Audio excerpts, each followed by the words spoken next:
9 on GB News. What you get for breakfast is something that, if we do our jobs right, you will wake up to news that you didn't know the night before. It's a conversation. It's not just me and Eamon. We want to get to know you, and we want you to get to know us. From 6, it's Breakfast with Eamon and Isabel. Monday to Thursdays on GB News. Britain's news channel. People in Britain, they love free speech, but they also love fair play. I don't care if I'm speaking somebody from a trade union, from the Labour Party, somebody from the SNP. And I think the viewers like to see that actually we can challenge one another, but in a positive way. We think we ask the questions that people want to ask, and often we ask the questions that we wanted to ask in Parliament but never got the chance to ask. So join us every Saturday, 10 a.m. till noon on GB News, Britain's news channel. Nightmare commute. Kick it up a gear with me, Patrick Christie's, at drive time, 3 till 6 p.m, Monday to Friday on GB News Radio. You can listen online and on DAB+, on the smart speaker app and on the GB News app. And if you've got an Alexa, all you have to say is, Alexa, play GB News. We're also on TuneIn and the Radio Player apps. From the school run to rush hour, get revved up with me, Patrick Christie's, on GB News and GB News Radio. Westminster is going around in ever-decreasing circles, followed by the media. Britain is broken. How on earth did we get into this mess? But more importantly, how do we get out of it? Join me at 7 p.m, Mondays to Thursdays on Farage, here on GB News. We will have open, rational debate. We've got to work out how Britain moves forward from this. Join us here on GB News, the People's Channel. Britain is watching. Join me, Andrew Pearce and Bev Turner, Monday to Thursday, 9:30 a.m. Who benefits from that? Not the British public. And on Fridays, join us, Tom Harwood And Ellie Costello from Britain's Newsroom. That's what you get with this show. That's fantastic. If it's happening, we're talking about it on Britain's Newsroom. GB News, Britain's news channel. GB News, unlike other broadcasters, isn't obsessed with the London-Westminster bubble. We think there's a nation beyond the M25, and that's why we talk about the issues that matter across the land. Join me on State of the Nation, 8 to 9 o'clock, Monday to Thursday, on GB News. Daisy's listening, and you should too. Now then, Lee Anderson here. Join me on GB News on my show, The Real World, every Friday at 7 p.m. I'm not eating bloody cat. Are you Delicious. mental? Open your mouth. OK, here comes a train. Reminds me of the scene in Singing in the Rain. Adam, is that a good one? Whoa! Join me at 7 on GB News, Britain's news channel.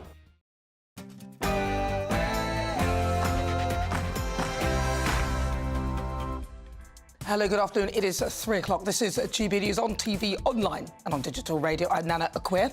And for the next few hours, me and my panel will be taking on some of the big topics hitting the headlines right now. This show is all about opinion. It's mine, it's theirs, and of course it's yours. We'll be debating, discussing, and at times we will disagree, but no one will be cancelled. So joining me in the next hour, broadcaster and columnist Lizzie Cundy, also a former Labour advisor Matthew Larser. In a few moments' time, I'll be crossing live to Charlie Peters in Tel Aviv to get the latest on Israel and the Hamas conflict. But first, let's get your latest news headlines with Elizabeth.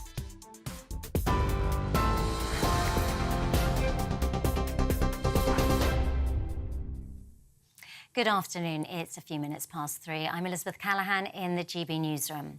The window Israel gave Palestinians to flee from the north of Gaza along 2 main routes without being harmed has now closed. Hamas says 9 captives, including 4 foreigners, have been killed following Israeli airstrikes in the region overnight. The United States has negotiated an agreement with Israel, Qatar and Egypt to allow foreigners to exit Gaza through the Rafah border crossing today. Meanwhile, Israeli defence forces are carrying out localised raids and ground troops have entered the territory. This is the first ground incursion by Israel since last weekend's attacks by Hamas. Israel's Air Force says it's killed Ali Khadi, the Hamas commander who led the assault on Israeli settlements last Saturday. Israel says Hamas is still holding at least 120 hostages.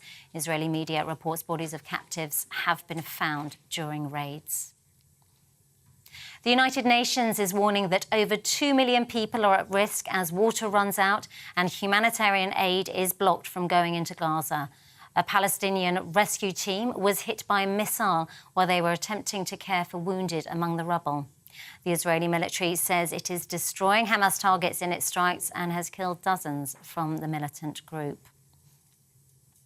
Casualties are being brought to hospitals in South Gaza as tens of thousands struggle to flee the shelling.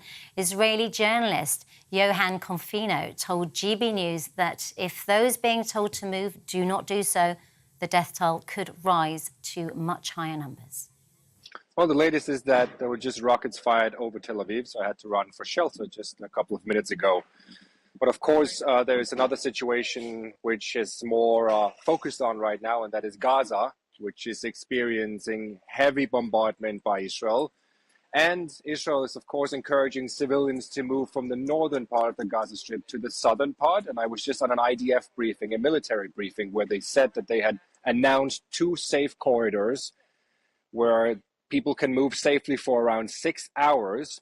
And of course, they're hoping civilians will do that, because if they don't, the death toll in Gaza will rise significantly. The Israeli army says it's looking into the incident surrounding the death of a Reuters journalist in southern Lebanon. The Lebanese army says an Israeli missile killed Reuters video journalist Issam Abdullah, who was killed on Friday when missiles struck him and a group of other journalists near the border, where Israeli military and Hezbollah have been exchanging fire. Lebanon's foreign ministry said it will submit a formal complaint to the UN Security Council over what it calls Israel's deliberate killing. 6 other journalists were killed. The UN Secretary-General says the incident shows danger of the violence is spreading. I want to say how much this demonstrates the enormous risk of spillover of this conflict. Well, here in the UK, counter-terrorism police are reviewing 55 new cases of potential terrorist content online amid the Israel-Hamas conflict. The Metropolitan Police says there's been a significant number of referrals from the public. The force is encouraging people to report content that appears to incite terrorism or any violent activity. The police will also work with tech companies to remove content assessed to breach UK terrorism legislation. The entrance to BBC headquarters in London has been sprayed in red paint in an apparent targeted act of vandalism. The broadcaster faced criticism from senior Conservatives in recent days for maintaining its editorial stance not to describe Hamas militants as terrorists. The Metropolitan Police says the incident's not been linked to any protest group. Thousands of protesters are marching through central London in a pro-Palestinian demonstration. The Metropolitan Police have deployed over 1,000 officers and are warning anyone showing support for Hamas will face arrest. Protests are also taking place in Glasgow, Dublin and other cities across the world, showing solidarity with Palestine a week on from Hamas's attack on Israel. Australia has voted no in a controversial referendum to officially recognise Indigenous people in its constitution. With over half the votes counted, the no vote is leading by at least 57%. Australian broadcasters project that at least 4 states of its 6 will vote against altering the 122-year-old constitution. Prime Minister Anthony Albanese, who championed the plans, said the country must seek a new way forward following the defeat. At the outset, I want to say that while tonight's result is not one that I had hoped for, I absolutely respect the decision of the Australian people and the democratic process that has delivered it. When we reflect on everything happening in the world today, we can all give thanks that here in Australia we make the big decisions peacefully and as equals, with one vote, one value. This is GB News across the UK, on TV, in your car, on digital radio and on your smart speaker by saying play GB News. Now let's return to Nana.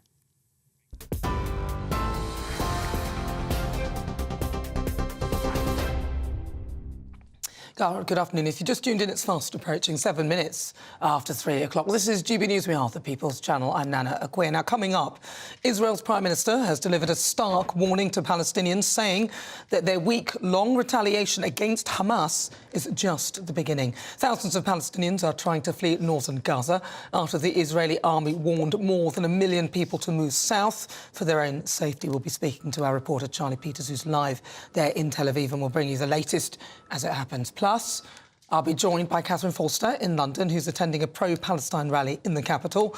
Then stay tuned, as ever, the regular climate control at 3:20, looking at how safe, really, are electric vehicles after a spate of fires. An illusionist, Uri Geller, he'll be in my political spotlight this week. He's live in Tel Aviv. He's discussing what life is like on the ground in Israel for those who are actually living there as the war with Hamas continues.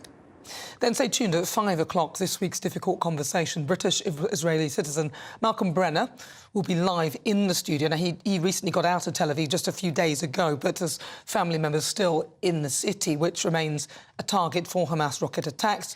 Well, that's all coming up in the next hour. So, as ever, tell me what you think on everything we're discussing. Email gbviews@gbnews.com or tweet me at gbnews.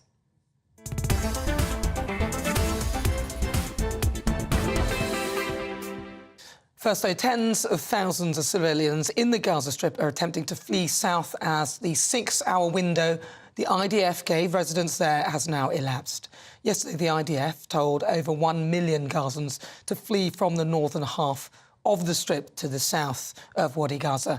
The United Nations say that the order is horrendous. Before the order, over 400,000 Palestinians had been displaced due to fighting, and the death toll in Gaza for Israeli airstrikes has risen to over 1,900. Israeli Prime Minister Netanyahu said last night that the week-long bombardment of Gaza was only the beginning. We are striking at our enemies with unprecedented might. I emphasise, this is just the beginning. Our enemies have only begun paying the price. I won't detail what is yet to come, but I tell you, this is only the beginning. Well, GB News reporter Charlie Peters is live in Tel Aviv for us now. Charlie, so talk to me about what's been happening there. What are you hearing from the people there? What's been going on? Well, in the last 5 minutes, we heard some explosions here in Tel Aviv as the Iron Dome defence system likely intercepted the latest round of rocket attacks from the Gaza Strip over the international airport here. That has been a scene of regular attacks since we arrived earlier in the week. 5 p.m. every day seems to be the time when Hamas rise from their tunnels and launch rockets at our location here. But the main bombardment down in this country seems to be in the Gaza Strip, where the Israeli Air Force is conducting regular and severe bombing attacks on what it describes as Hamas military capabilities in the Gaza Strip. Now, this comes an hour after its own 2 humanitarian safe corridors elapsed that gave a window today of 10 a.m. to 4 p.m, and that window closed an hour ago. But they're trying to move 1.1 million people south of North Gaza in order to give them the ability to shape the ground with artillery and airstrikes before heavy armour can move in for that likely ground invasion. That invasion will be devastating, especially if hundreds of thousands of civilians remain in the north. It's unclear at this stage just how many civilians have moved down. Over 1.1 million, we know, were there yesterday, and we have seen footage of them fleeing south, often in desperate states, children just carrying mattresses on their backs, families with their belongings and their basic possessions in bin bags, just rushing to get out of a total war zone. But we do know at the same time Hamas urged civilians to stay behind, calling the IDF call a propaganda message. We know that the Hamas militants do use civilians as human shields in the Gaza Strip, and they would prefer more civilians to remain to reduce the efficacy and the proportionality of any IDF invasions or strikes into the Gaza Strip. So it is a tense and dire situation over there, and it is almost certain to decline very rapidly, especially as we expect if that invasion is launched in the next few days. Charlie, what is the, in Tel Aviv itself, because you're there now, are the people just carrying on as normal, or is everything stopped and people are just taking cover? Well, it's back to normal where we are, for example, since those rocket attacks we heard in the last 10 minutes. But sheltering is common here. The air raid sirens do go up when the alert is given. You have 1 minute and 30 seconds to rush to your local shelter. And Tel Aviv is full of shelters, and it's very easy to get into that bunkering. So wherever you are, you just go straight into the shelter, wait for 10 minutes, and then come out. It's really quite extraordinary when it happens the first time, because obviously for us, we're not used to that experience. But here, it's just another day of being an Israeli. And so they have the rocket attack, the 10 minutes pass, and then they're seen carrying on their lives as normal. People walking their dogs 10 minutes after a very heavy rocket barrage that we faced yesterday afternoon. But the wider atmospherics in Tel Aviv are still very much a city in a war zone. It is quiet. The streets are quiet. If people are out and about, they are because they are preparing to go to war. We've seen plenty of IDF soldiers having their last moments with their loved ones today while carrying assault rifles. And we've seen volunteers working across the city, gathering supplies, making meals, ready to ship them out to civilians and soldiers across this country, which is fighting on multiple fronts. Well, listen, Charlie, thank you very much. We'll, of course, be joining you throughout the show, and you can keep us updated. That's Charlie Peters. He's there in Tel Aviv. Now, joining me throughout the show to break everything down to us is international security analyst Will Geddes. Will, thank you very much for joining me. Now, this Iron Dome, that is a feat of some engineering. I mean, I was talking to Charlie about the fact that in Israel they are able to continue, despite heavy bombardment still. Obviously, the bombardment is going both ways, but they're able to protect themselves with it. Can you talk us through a little bit about what kind of technology that is? Sure. I mean, it's unprecedented technology. They've had it in place for quite some time, but in its literal sense, it creates a dome of protection over Tel Aviv and over key sort of locations in Israel. And how it works is one of the ways that Hamas has launched attacks sporadically into Israel has been to send what we call indirect fires. This is mortars. These are small missiles, short-range missiles, which will simply be sent in, which will not necessarily be targeted at anything specific. They will just be indiscriminate in terms of just trying to create damage. Now, the dome provides this sort of protective measure to counteract, obviously, any of those missiles coming over and intercept them in the sky before they can actually hit the ground. So in its most simplistic sense, that's how it works. But the Iron Dome didn't work, inevitably, with this attack, which was very well coordinated, very well strategized by Hamas at the last weekend, where they came in under radar, they came in undetected, and were able to obviously launch this horrendous and barbaric attack. And that was presumably because they were under the radar. The attacks were too low, which is why they... This is why they used paragliders, for example, and they came in on those with GPMGs, with... What's a GPMG? A general-purpose machine gun, large machine guns, 50 cals, which can cause absolute devastation. It's not small arms fire at all. These were meant to cause huge casualties. And I think the one thing that we can't detract from, regardless of everything that's happened before and whatever the conflict has constituted in the past, this attack by Hamas is not an attack by Palestine. It's an attack by a terrorist group. And this terrorist group we're looking not to combat in a very traditional sense, military against military. This was against innocent civilians, defenseless civilians who had no option. Their whole objective was to cause as much traumatic devastation as they possibly could. This is absolutely the playbook of Islamic State, for example. Yeah, I mean, it is a frightening way to behave as well. And it's a mindset that when we look at it, we think, well, how awful, how could you do that? But it feels as though there's been a level of indoctrination with people who are able to commit such atrocities and appear to have no empathy. Yeah, I mean, this is always a challenge. It's whether it be Al-Qaeda, whether it be Islamic State, whether it be Boko Haram, whether, which Al-Shabaab, any one of these terrorist groups, their indoctrination of their supporters will be those that are disenchanted, those that are displaced, those that have often very little to obviously achieve out of life. Quite often when we've seen with Al-Qaeda attacks, for example, historically, many of their recruits and certainly many of the lone actors will be individuals that have had even low-level criminality in their past. These are people on a path to nowhere, and therefore they've given a purpose because they become vulnerable. And as we've seen with the grooming that's been done online of individuals that have gone to a particular terrorist agenda, these are individuals which were susceptible. And where the terrorists play very cleverly and very carefully is identifying those that are vulnerable and more susceptible to that recruitment.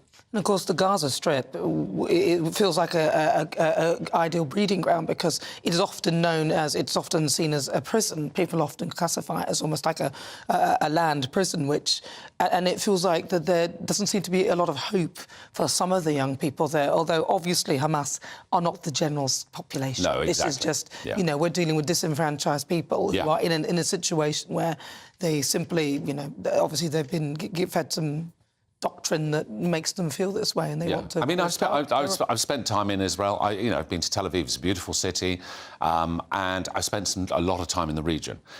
There's good and bad to be said for both sides, and there is always going to be, you know, one side, two sides to every story, and somewhere in the middle is the truth. Now, as you always know, what you have is in this boiling pot or smelting pot is Hamas, and this is an evil element which very few people actually recognise. Cause as much harm to the Palestinians as they do to the Israelis. This is that entity which, as we're seeing with the evacuation, they're taking civilians, they're using them as shields, obviously, against the Israelis.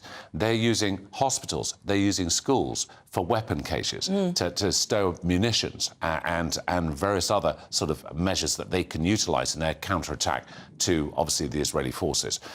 These people do not work by any ethical playbook whatsoever. Well, listen, we'll stay with me throughout. You're with me. I'm Nana Akua. This is GB News. We're live on TV, online and on digital radio. And we'll continue to bring you the latest updates on the unfolding situation in Israel and Gaza. But next, it's climate control. Electric cars are coming under more and more scrutiny. Just how safe are they? This is GB News.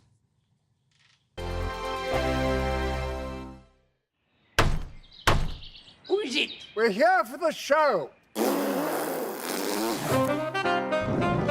This time! Welcome to the Dinosaur Hour. I was married to a therapist. And you survived? I thought we were getting Hugh Laurie. Second best. You interviewed Saddam Hussein. What's that like? I was terrified. I'm playing strip poker with these three. Oh! No, thank you. My CDs need to be put in alphabetical order. Are you going to be problematic again? The Dinosaur Hour. Sunday, the 29th of October at 9 on GB News. What you get for breakfast is something that, if we do our jobs right, you will wake up to news that you didn't know the night before. It's a conversation. It's not just me and Eamon. We want to get to know you, and we want you to get to know us. From 6, it's Breakfast with Eamon and Isabel. Monday to Thursdays on GB News. Britain's news channel.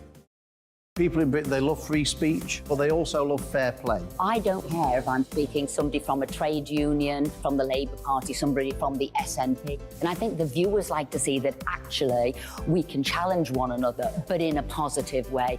We think we ask the questions that people want to ask, and often we ask the questions that we wanted to ask in Parliament but never got the chance to ask. So join us every Saturday, 10 a.m. till noon on GB News, Britain's news channel. Nightmare commute. Kick it up a gear with me, Patrick Christie's, at drive time, 3 till 6 p.m, Monday to Friday on GB News Radio. You can listen online and on DAB+, on the smart speaker app and on the GB News app. And if you've got an Alexa, all you have to say is, Alexa, play GB News. We're also on TuneIn and the Radio Player apps. From the school run to rush hour, get revved up with me, Patrick Christie's, on GB News and GB News Radio. Westminster is going around in ever-decreasing circles, followed by the media. Britain is broken. How on earth did we get into this mess? But more importantly, how do we get out of it? Join me at 7 p.m, Mondays to Thursdays on Farage, here on GB News. We will have open, rational debate. We've got to work out how Britain moves forward from this. Join us here on GB News, the People's Channel. Britain is watching. Join me, Andrew Pearce and Bev Turner, Monday to Thursday, 9:30 a.m. Who benefits from that? Not the British public. And on Fridays, join us, Tom Harwood And Ellie Costello from Britain's Newsroom. That's what you get with this show. That's fantastic. If it's happening, we're talking about it on Britain's Newsroom. GB News, Britain's news channel. GB News, unlike other broadcasters, isn't obsessed with the London-Westminster bubble. We think there's a nation beyond the M25, and that's why we talk about the issues that matter across the land. Join me on State of the Nation, 8 to 9 o'clock, Monday to Thursday, on GB News. Daisy's listening, and you should too. Now then, Lee Anderson here. Join me on GB News on my show, The Real World, every Friday at 7 p.m. I'm not eating bloody cat. Are you Delicious. mental? Open your mouth. OK, here comes a train. Reminds me of the scene in Singing in the Rain. Adam, is that a good one? Whoa! Join me at 7 on GB News, Britain's news channel.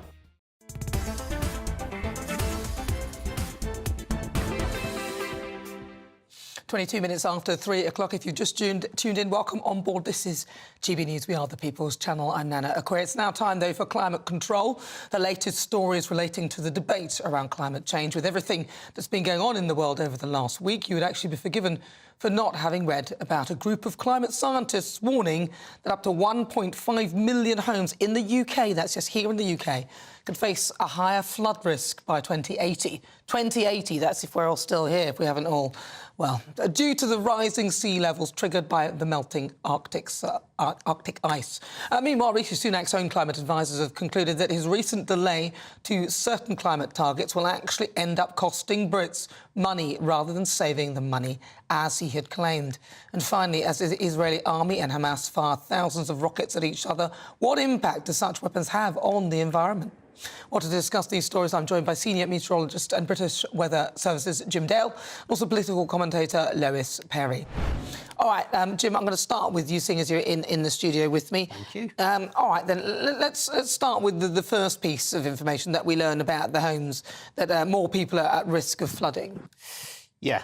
2080 seems a long time ahead of us, and it seems like, oh, we don't need to bother with that. That's the answer. That's the negative answer to it. The positive answer in terms of what's going to happen, or the realistic answer, is it's probably going to happen sooner rather than later. And it's already started to happen in certain places. Those people watching this programme have been flooded in the last few years, all know about it. So what are scientists saying at this moment in time?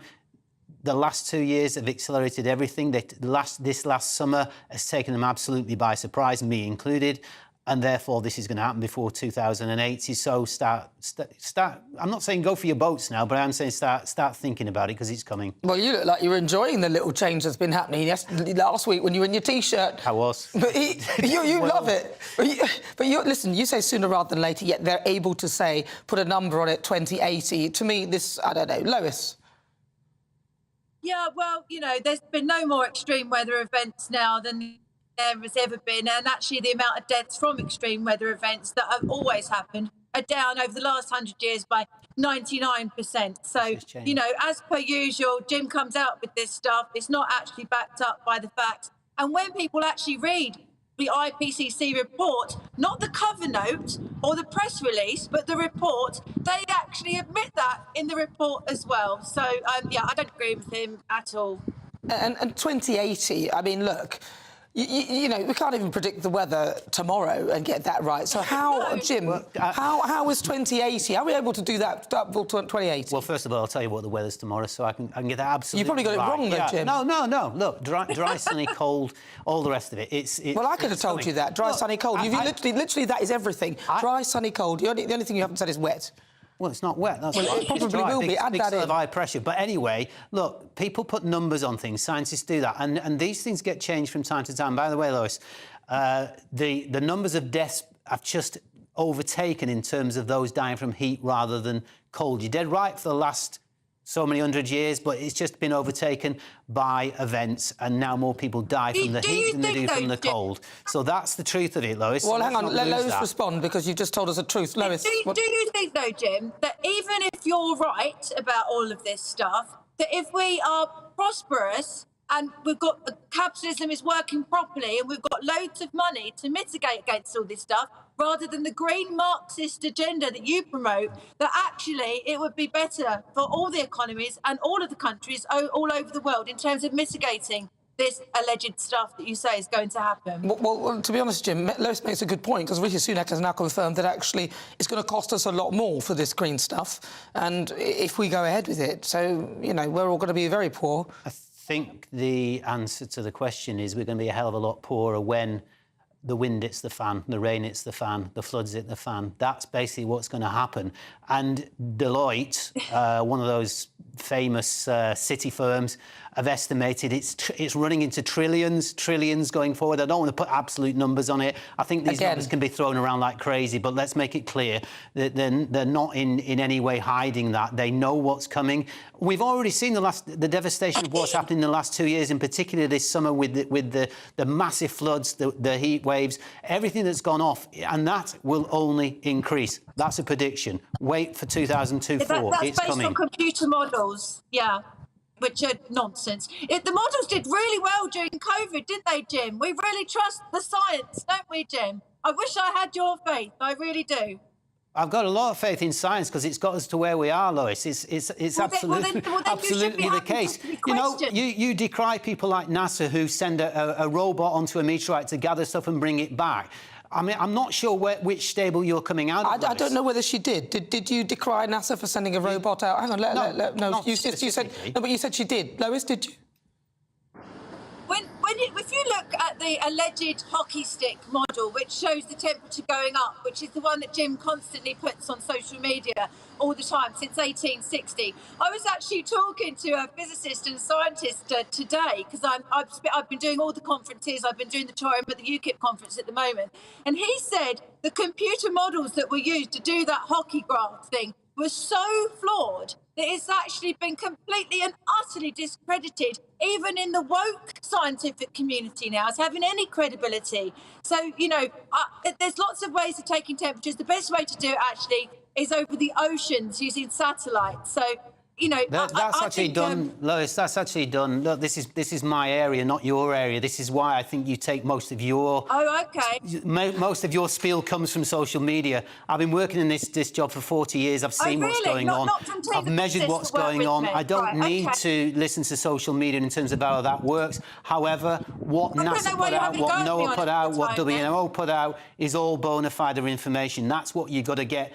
Okay. That's what you've got to get across. Okay, fine. But these people keep changing things as well and then moving the parameters and the numbers change and then everyone just forgets about what they said before. Listen, I want to ask you, Jim, about the impact of all these weapons that are, you know, and all the explosions and things like that, because here we are talking about net zero and they're going to COP26 and talking about all these supposed, you know, all these wonderful things we're going to do to protect the environment. But what about the damage that these weapons are causing to our environment and indeed the air around us? Surely they must have a devastating impact. Well, certainly in terms of the environment, I think you can see that quite graphically on the pictures. There's no getting away from that whatsoever. In terms of the climate, to be frank with you, I think it's a minuscule effect. I don't think it's a huge one. Not yet. Not unless some big bomb goes off. At this moment in time, I think it's very localised, far less than some of the other things that are going on around the world, including CO2. Okay, let me come to Lois because I'm not buying that it's very localised. It's very small. Apart from obviously the human devastation, which is awful, there's the secondary impact of the climate. Lois. Yeah, so Jim is saying that if you use a log burner, the world is going to end next week. But if you bomb an entire area, that doesn't impact on the climate at all. Is this like his thing last week about painting your house white to protect it from climate change? What is he talking about? That's exactly what Lois, that's exactly what they do in Spain and in southern France. That's exactly what they do because they've learned lessons, OK? And it's the sort of lessons that you need to learn. Right, rather than castigating what I'm saying, which is actually reality in these hot places, I'm suggesting to you that that's the direction of travel and that's what we should be doing. But the point Lois was making was that you are talking about these small little things that make a massive effect, but when I pointed out something very vast, you said it doesn't make any real impact at all, which are the bombs. I'm saying if the war carried on and on and on, of course it would aggregate up. Exactly the same as a million fires would do, exactly the same as millions and billions of cars. Jim, are you looking at that? Are you looking at the damage and the stuff that's going out in the atmosphere here? I can see it. Look, so this is like millions and millions and millions and millions of cars. Yeah, look, there is an addition to the CO2. You're saying that doesn't make any difference? I'm saying... minuscule, you said. Your exact words are minuscule. At this moment in time. Obviously, If it goes on and on and on, then it will have a greater effect. But at the moment, in terms of the general picture, it is a small localised event that won't primarily affect. I want to bring Lois in. Lois. To the shop, but you can have whole areas devastated by bombs. It doesn't make a difference, according to top meteorologist Jim Dow. Yeah. What a load of rubbish. Well, you see, that's the unfortunate thing, you see, Jim, because, you know, whether it goes on for a long time or a short time, these bombs are emitting... it must be loads of different chemicals, CO2, phosphorus, nitrogen, all the things that are destroying the atmosphere. Yeah. But in one area, concentrated for a long period of time, even a day of that is bad. This has been going on for at least 5 days in Israel, and they've been doing this for years. And it's terrible for that area at this moment in time. But on the grander scale of things, it is very localised. That's what it is. I'm not decrying that. I'm not saying it's brilliant. But this has been going on, Jim. I don't know how much you know about the conflict, but these weapons have been going to and fro since at least 2014. That's just this is an opener. And these wars are happening all over the world. I'm just finding it incredible that climate scientists are so focused on me driving a car and this and that, and these bombs and things like that. You actually said a minuscule. No, if you want me to add that small portion, which is happening at this moment in time, to the rest of it, I'm quite happy to. What about Ukraine then? That's been a year. It's exactly the same kind of thing goes on. The same. It's an aggregated thing. Doesn't matter where these gases come from at the end of the day. I'm just saying this particular war's been going on for a week, give or take. So in terms of the grand scale of things, it's not yet of the parameters of what other aspects. I'm going to give the final 20 seconds to Lois. Lois, final 20 seconds, please, quickly. So I'm so sorry. I'm standing outside because the signal wasn't good enough in the venue where I am, and I didn't hear your question, Nana.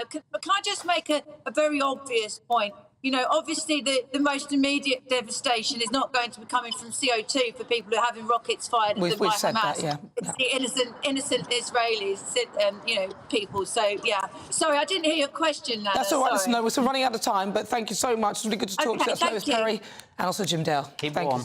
Thank you so much. Right, well, this is GB News. What are your thoughts? Get in touch the usual way, gbnews@gbnews.com. On the way, illusionist Uri Geller. Now, he's my political spotlight this week. He'll join us live from Tel Aviv to discuss what life is like on the ground in Israel as the war with Hamas continues. But first, let's get your latest news headlines with Aaron.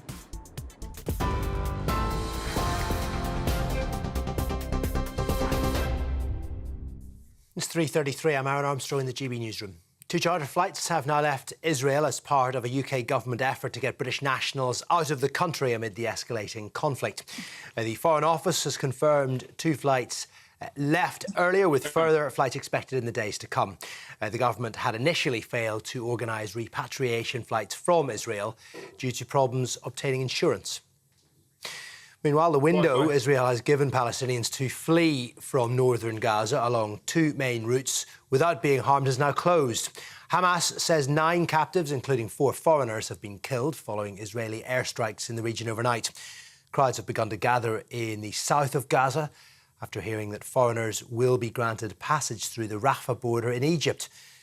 Meanwhile, Israeli defence forces are carrying out localised raids and ground troops have already entered the territory. It's the first ground incursion by Israel since last weekend's attacks by Hamas. Israeli Air Force say it has killed Ali Khadi, the Hamas commander who led the assault on Israeli settlements last Saturday. Israel says Hamas is still holding at least 120 hostages. Their media is reporting bodies of captives have been found during the raids. France is deploying 7,000 soldiers to increase security after a school teacher was killed and 3 other people were injured. The terror attack in the northern town of Arras yesterday is being linked to the conflict between Israel and Hamas. France has raised its security alert to the highest level. The suspect's been arrested, with police saying he's a Russian-born Chechen and a former student of the high school. This morning, the Louvre in Paris was evacuated after receiving a written threat. Here in the UK, counter-terrorism police are reviewing 55 new cases of potential terrorist content online amid the Israel-Hamas conflict. The Metropolitan Police say there's been a significant number of referrals from the public. The force is encouraging people to report content that appears to incite terrorist violence or activity. The police will also work with tech companies to remove content that's assessed to breach UK terrorism legislation. And Australia's voted no in a controversial referendum to officially recognise Indigenous people in its constitution. With over half the countries counted, the no vote is leading by at least 57%. Australian broadcasters project at least 4 states of its 6 will vote against altering the 122-year-old constitution. Prime Minister Anthony Albanese, who championed the plans, says the country must seek a new way forward following the defeat. That's it for the moment from me. I'll be back with more at the top of the next hour. More now on our website, gbnews.com.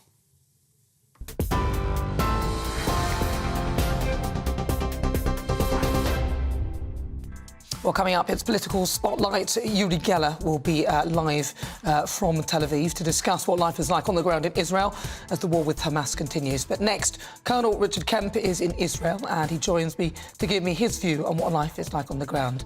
Obviously, there's been lots happening there. We'll catch up with him. Don't go anywhere. I think the most exciting bit for me is talking to ordinary people. People who I think are ignored often by the major news channels.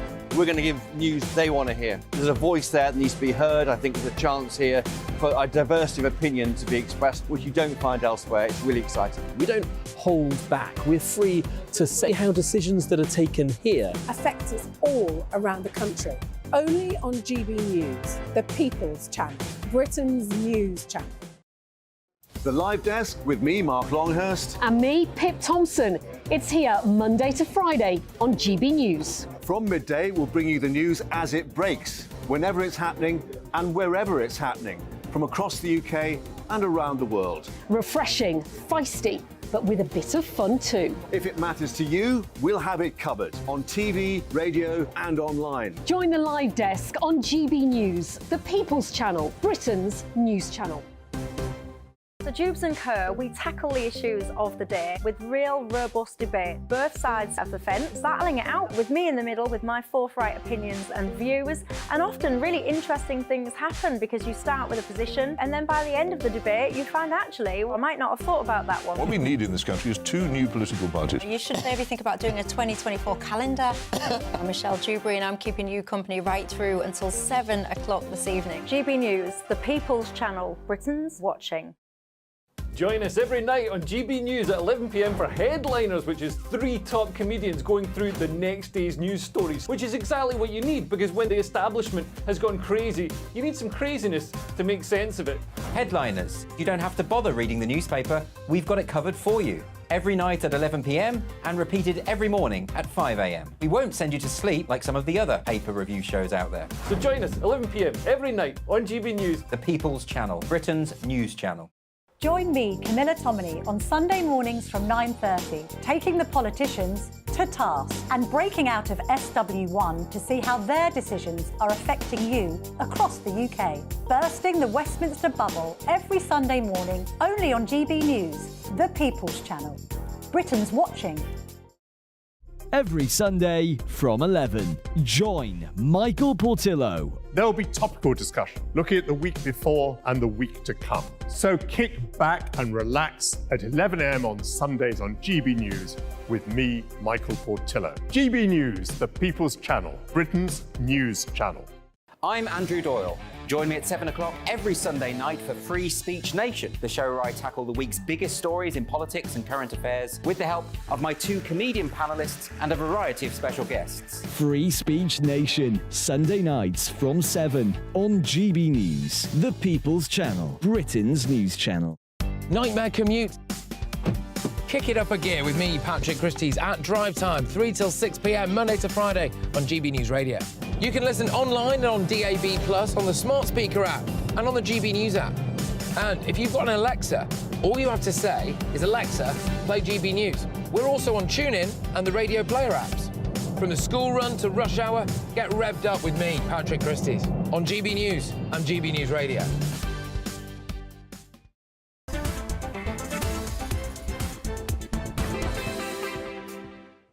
It's just coming up to 41 minutes after 3 o'clock. Welcome on board. This is GB News. We are the People's Channel. Don't forget as well, you can download the GB News app and check out all the programmes.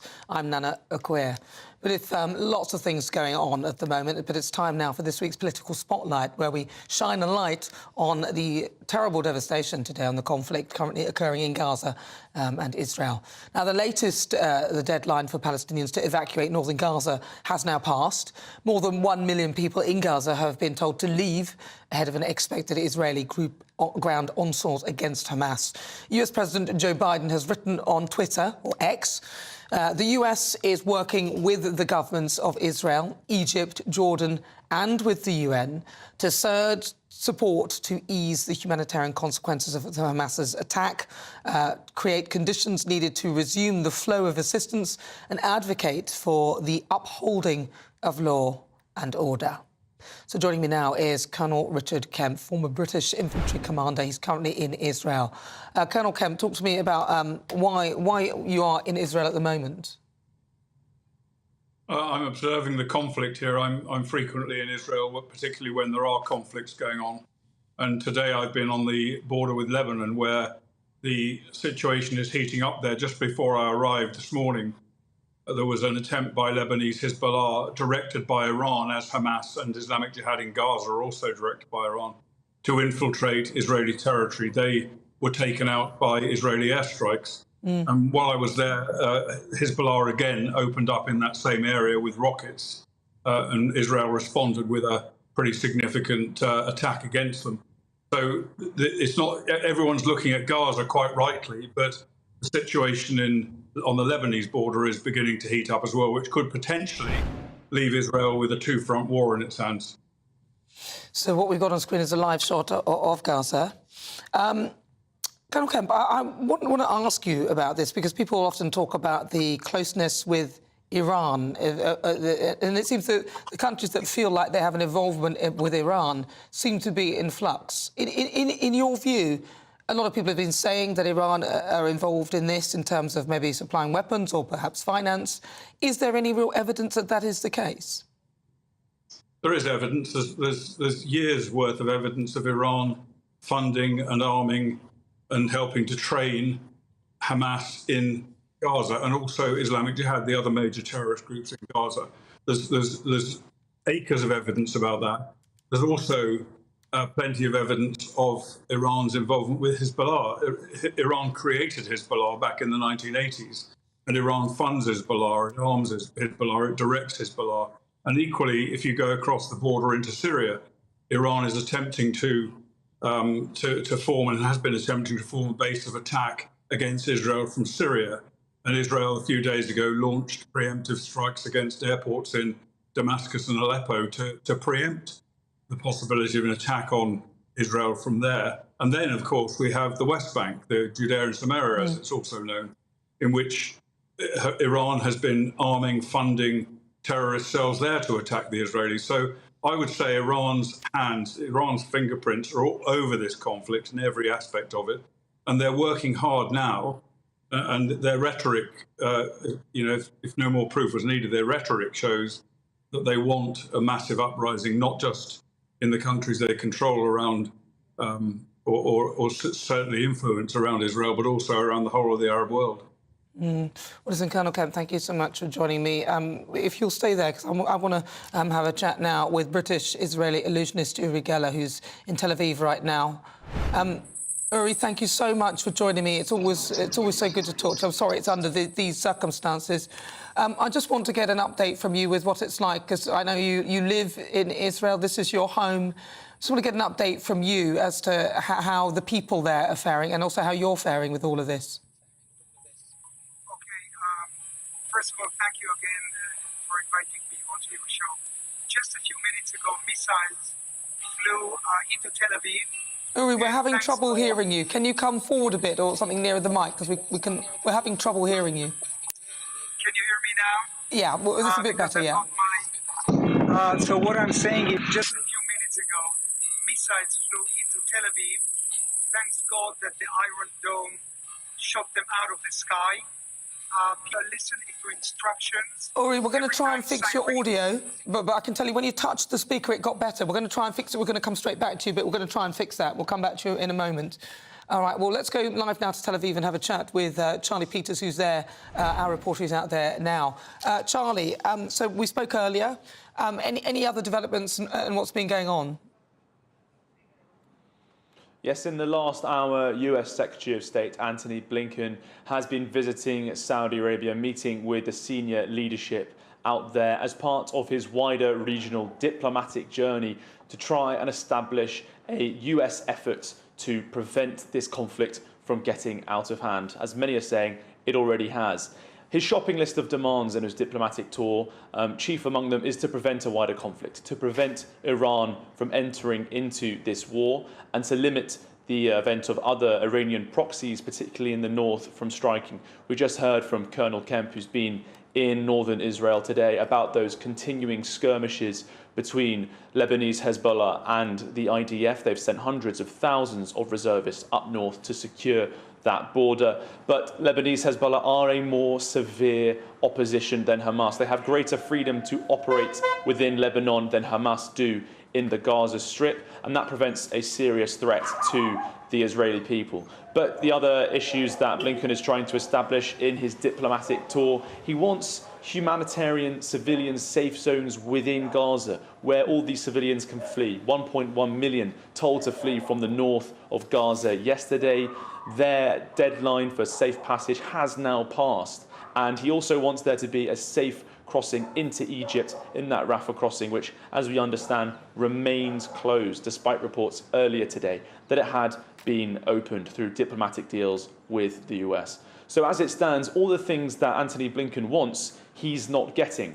And it looks like the Israelis are going to step up and continue their bombardment campaign on the Gaza Strip for that likely invasion in the next 24 to 48 hours. Wow, Charlie, well, thank you so much for that update. Let's go over now back to Uri, who I think we've sorted out the audio. And I was actually asking Uri with regard to what people are doing. I think we just lost the signal with Uri, but joining me in the studio, we'll get us. Will, so we talked about the technology of the Iron Dome, but now you know, this thing seems to be escalating. So all the countries that appear to be bordering on the Israeli, all bordering Israel, there are now others getting involved. So Hezbollah, of course. I know Richard Kemp very well. He's very good. Colonel Kemp, he's all over it. So I think if viewers want to get a bit more of a broader perspective of some of the intrinsic intelligence, as well worth following him on socials. But yes, I mean, Richard was absolutely on the money in terms of Iran financing and coordinating various different attacks. This concerning development with Hezbollah coming out of Lebanon, and certainly I got wind of this a couple of days ago, that they were mounting up their attacks. This is going to be really, really challenging for Israel. And this is where Israel is really going to need its support from its allies in certainly being able to counter some of these attacks. In terms of the other methods of attack which can be utilised is certainly the underground tunnels, which are well renowned as the Gaza metro, if you like, that Hamas have used for a variety of different reasons. I want to go back to Richard, Colonel Kemp. I think he's still there, actually, because I wanted to ask him, because you mentioned those tunnels, but I wanted to ask him with regard to, obviously, a lot of the... there's a lot of sort of the fact that, as Chai pointed out, that Blinken was saying that he was requesting things and Israel are not prepared to play ball. Is that a risk in terms of their relationship with America? I think that the big risk with the relationship between Israel and America is if the United States gets cold feet over this conflict, it's going to be a very bloody war. It may go on for quite a long time, particularly if the northern front opens up as well as Gaza. But even in Gaza alone, we're going to see unfortunately, many civilian casualties. That's not Israel's fault. That's the fault of Hamas, who fight from within the civilian population. And if Israel wants to prevent the kind of thing that happened last weekend happening again, and the incessant rocket fire, then Israel has to deal with it, even if that does mean innocent civilians dying, which unfortunately it will, despite the efforts Israel takes to prevent it. Now, of course, you know, we've already seen in the media and among some analysts and political leaders, we've seen people accusing Israel of war crimes, saying this has got to stop, there's got to be a diplomatic solution, not a war. America is the key player here. If America continues to back Israel, as it is doing now strongly, then Israel will continue this until it has removed Hamas and eliminated Hamas's capability to attack.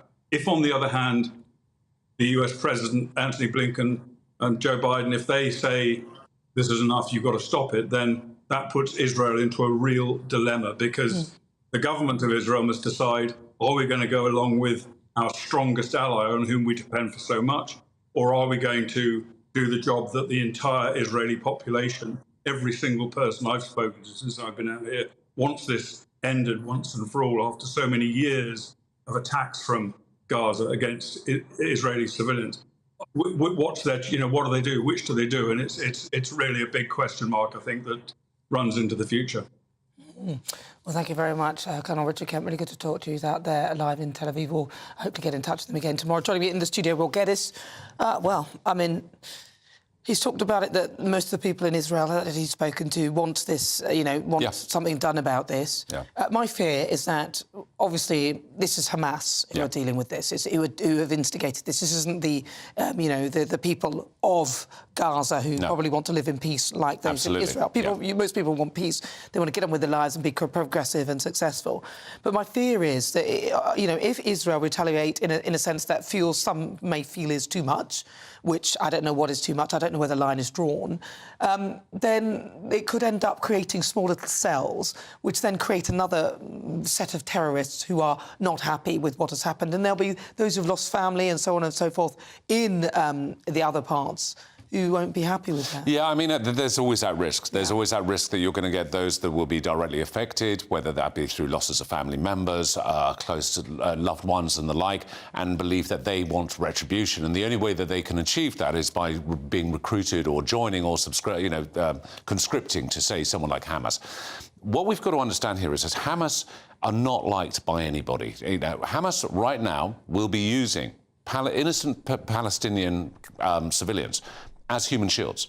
They'll be holding hostages down in some of the tunnels. They will be utilising, basically, the Palestinians to hide amongst. And this is the challenge that Colonel Kemp was just talking about. There will be attacks. They're not indiscriminate attacks by Israel. They are led by intelligence, and that's intelligence guided by technology, that's satellite imagery, human intelligence sources, which will be on the ground in Gaza, and that will include some Palestinians who will be working with the intelligence agencies to assist them.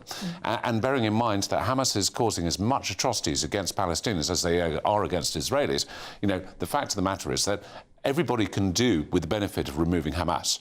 It almost just feels as though Hamas are trying to provoke a response. So they want a response. It feels like they want the Israelis to come into their land. They have all those secret tunnels that you said, the Hamas Metro, you called it. The Gaza Metro. The Gaza Metro, sorry. I mean, the Gaza Metro is a real issue. I mean, this is something which the Israelis will be challenged by. But there is technology that's being brought in by the US, and they are obviously providing to the Israelis and the IDF in terms of utilising things like small diameter bombs, dumb bombs, bunker busters. This can be much more precision-led in terms of disrupting those tunnels, collapsing them, preventing, obviously, those being used to hold either weaponry. But again, a lot of this will be down to intelligence, to knowing what will be held in which tunnels, and particularly because there's concerns, and certainly intel reports I'm seeing, is human hostages, and certainly Israeli hostages are being held in some of them. Well, listen, thank you so much. Look, stay with me throughout the show. We'll be asking you lots of questions, Will. But stay tuned here on GB News, because I'll be joined by an amazing panel, Lizzie Cundy and Matthew Larson. Next up, it's my monologue on the current state of the world. And you've probably forgotten already, but we can't forget poor old Sir Keir Starmer earlier in the week. That's after my monologue. Hello there, I'm Jonathan Vautry here with your latest GB News weather forecast provided by the Met Office. It is big coat weather for many of us this weekend, rather cold around in places, and some showers to contend with as well, particularly in the west and the north. Will be wintry over the higher ground of Scotland. Most of the showers, though, this evening and overnight will ease off for inland areas, probably persisting, though, for coastal areas, might push through the Cheshire Gap as well. Underneath the clear skies we see inland, though, temperatures will certainly be dropping off. Could be the coldest night of autumn so far, dropping below freezing in a lot of rural areas. So quite a chilly start to Sunday morning, but it will be also a rather bright and sunny one for many of us. The showers easing off widely compared to today, persisting though across the north of Scotland, where it will be cloudy in general, but elsewhere there will be a good number of sunny intervals throughout the day. Lighter winds as well, so hopefully feeling a touch better compared to today, but still temperatures doing no better than 10 to 13 degrees Celsius, so rather cold as well. As we head into Monday, high pressure is looking like it is going to cling on, so keeping things relatively fine and settled for the vast majority of us.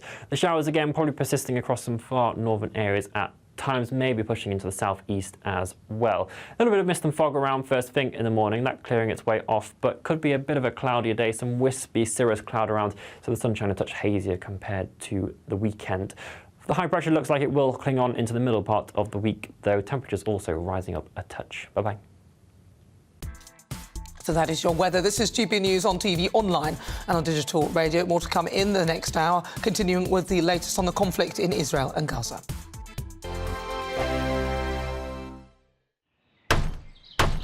Who is it? We're here for the show. More energy this time! Welcome to the Dinosaur Hour. I was married to a therapist. And you survived? I thought we were getting Hugh Laurie. Second best. You interviewed Saddam Hussein. What's that like? I was terrified. I'm playing strip poker with these three. Oh! No, thank you. My CDs need to be put in alphabetical order. Are you going to be problematic again? The Dinosaur Hour. Sunday, the 29th of October at 9 on GB News. What you get for breakfast is something that, if we do our jobs right, you will wake up to news that you didn't know the night before. It's a conversation. It's not just me and Eamon. We want to get to know you, and we want you to get to know us. From 6, it's Breakfast with Eamon and Isabel. Monday to Thursdays on GB News. Britain's news channel. People in Britain, they love free speech, but they also love fair play. I don't care if I'm speaking somebody from a trade union, from the Labour Party, somebody from the SNP. And I think the viewers like to see that actually we can challenge one another, but in a positive way. We think we ask the questions that people want to ask, and often we ask the questions that we wanted to ask in Parliament but never got the chance to ask. So join us every Saturday, 10 a.m. till noon on GB News, Britain's news channel. Nightmare commute. Kick it up a gear with me, Patrick Christie's, at drive time, 3 till 6 p.m, Monday to Friday on GB News Radio. You can listen online and on DAB+, on the smart speaker app and on the GB News app. And if you've got an Alexa, all you have to say is, Alexa, play GB News. We're also on TuneIn and the Radio Player apps. From the school run to rush hour, get revved up with me, Patrick Christie's, on GB News and GB News Radio. Westminster is going around in ever-decreasing circles, followed by the media. Britain is broken. How on earth did we get into this mess? But more importantly, how do we get out of it? Join me at 7 p.m, Monday to Thursdays on Farage, here on GB News. We will have open, rational debate. We've got to work out how Britain moves forward from this. Join us here on GB News, the People's Channel. Britain is watching. Join me, Andrew Pearce and Bev Turner, Monday to Thursday, 9:30 a.m. Who benefits from that? Not the British public. And on Fridays, join us, Tom Harwood And Ellie Costello from Britain's Newsroom. That's what you get with this show. That's fantastic. If it's happening, we're talking about it on Britain's Newsroom. GB News, Britain's news channel. GB News, unlike other broadcasters, isn't obsessed with the London-Westminster bubble. We think there's a nation beyond the M25, and that's why we talk about the issues that matter across the land. Join me on State of the Nation, 8 to 9 o'clock, Monday to Thursday, on GB News. Daisy's listening, and you should too. Now then, Lee Anderson here. Join me on GB News on my show, The Real World, every Friday at 7 p.m. I'm not eating bloody cat. Are you Delicious. mental? Open your mouth. OK, here comes a train. Reminds me of the scene in Singing in the Rain. Adam, is that a good one? Whoa! Join me at 7 on GB News, Britain's news channel.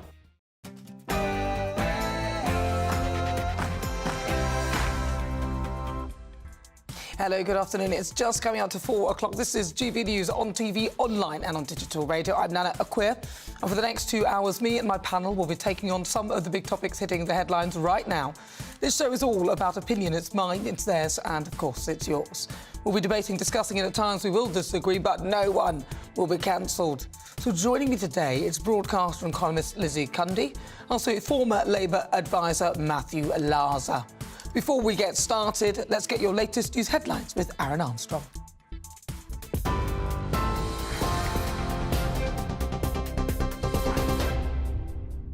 Good afternoon to you. It's 4 o'clock. I'm Aaron Armstrong in the GB Newsroom. 2 charter flights have now left Israel as part of a UK government effort to get British nationals out of the country amid the escalating conflict in the region.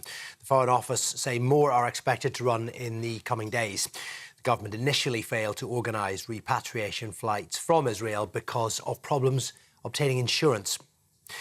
Meanwhile, the window given by Israel to Palestinians to flee northern Gaza along 2 main routes without being harmed has now closed. Hamas says 9 captives, including 4 foreigners, have been killed following Israeli airstrikes overnight. Meanwhile, Israeli defence forces are carrying out localised raids and ground troops have entered the territory. It's the first ground incursion by Israel since last week's attacks by Hamas. Israel's Air Force say it's killed Ali Khadi, the Hamas commander who led the assault on those Israeli settlements last Saturday.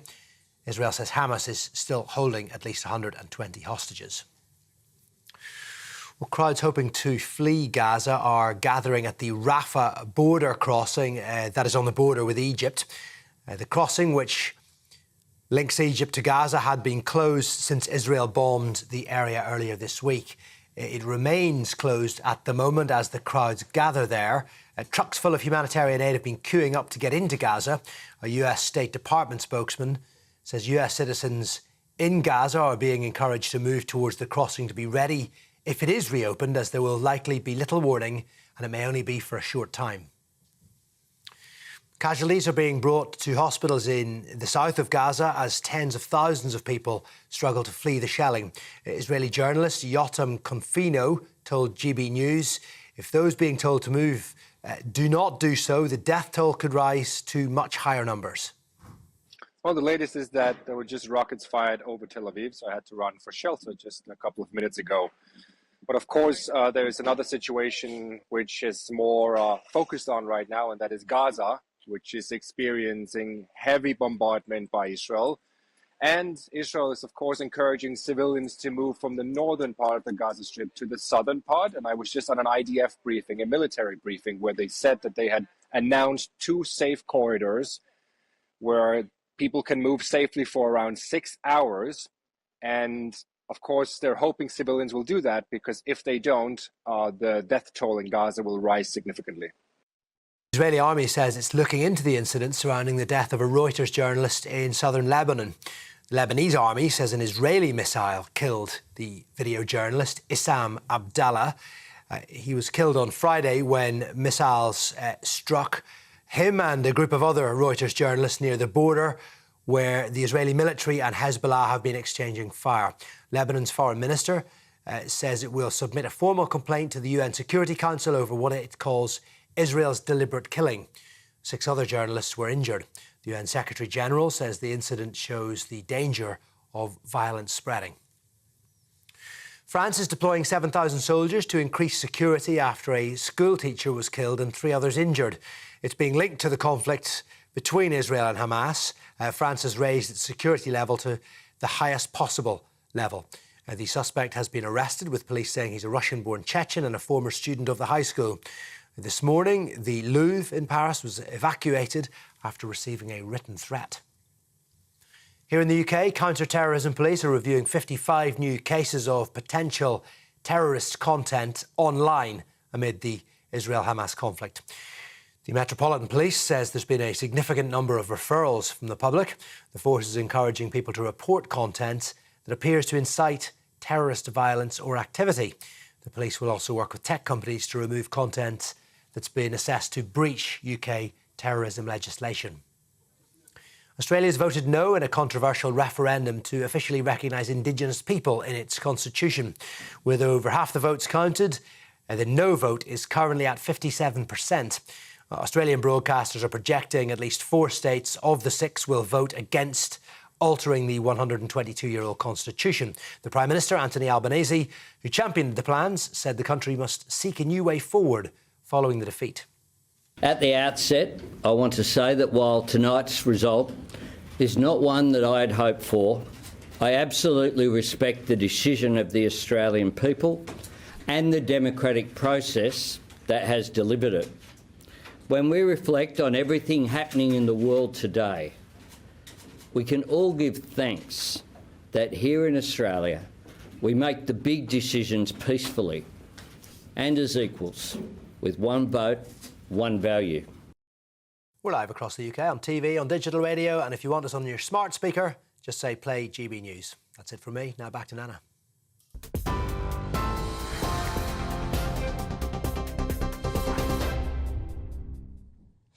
Good afternoon. It's just coming up to 6 minutes after 4 o'clock. This is GB News. We are the People's Channel. I'm Nana Akua. Well, what a week it's been. We've had the horrific aftermath of the unprovoked attack by Hamas terrorists in Israel, because that's what they are, terrorists. I'm not sure why the BBC is struggling to call them that. If people terrorise innocent citizens in a surprise attack for no real reason, causing death and destruction through guns, bombs and unspeakable evil, murdering families, including women, children and babies, and taking hostages to be used as human shields, what else are you going to call them? The BBC have form for this, though. Amongst other names, they've referred to ISIS as a jihadist group, ISIS fighters and IS members as though they were part of a gym. They went as far as to say Shamima Begum had said that she accepts that she joined a terror group, but they stopped short of calling them terrorists themselves. They didn't even refer to the IRA as terrorists, but used phrases like IRA man, the biggest and most active dissident group, and the new IRA, as though it were a brand new item of clothing. The lack of reference was so subtle, it went unnoticed. But in this hypersensitive woke war on words created by the left, its exclusion now sticks out like a sore thumb. Nick Robinson posted the reasoning behind it. He said, "No one watching the reporting of my BBC colleagues in Israel can have any doubt as the horror of what has happened. I understand entirely why some want the word terrorism used. It is, though, the long-standing practice of BBC, ITV and Sky to report others using that language rather than using it ourselves." Well, Nick, here's the dictionary definition to help you out. A terrorist is a person who uses unlawful violence and intimidation, especially against civilians, in the pursuit of political aims. See?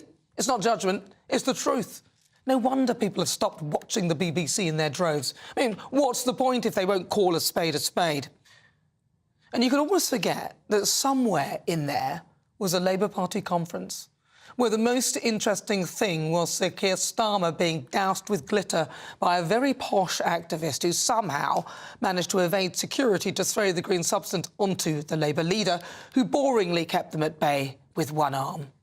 Keir's mic was left up so what turned out to be an eco-activist could say a few words in a very posh Etonian voice. True democracy is citizen-led. Politics needs an update. We demand a people's house! We demand a people's house! We are in crisis!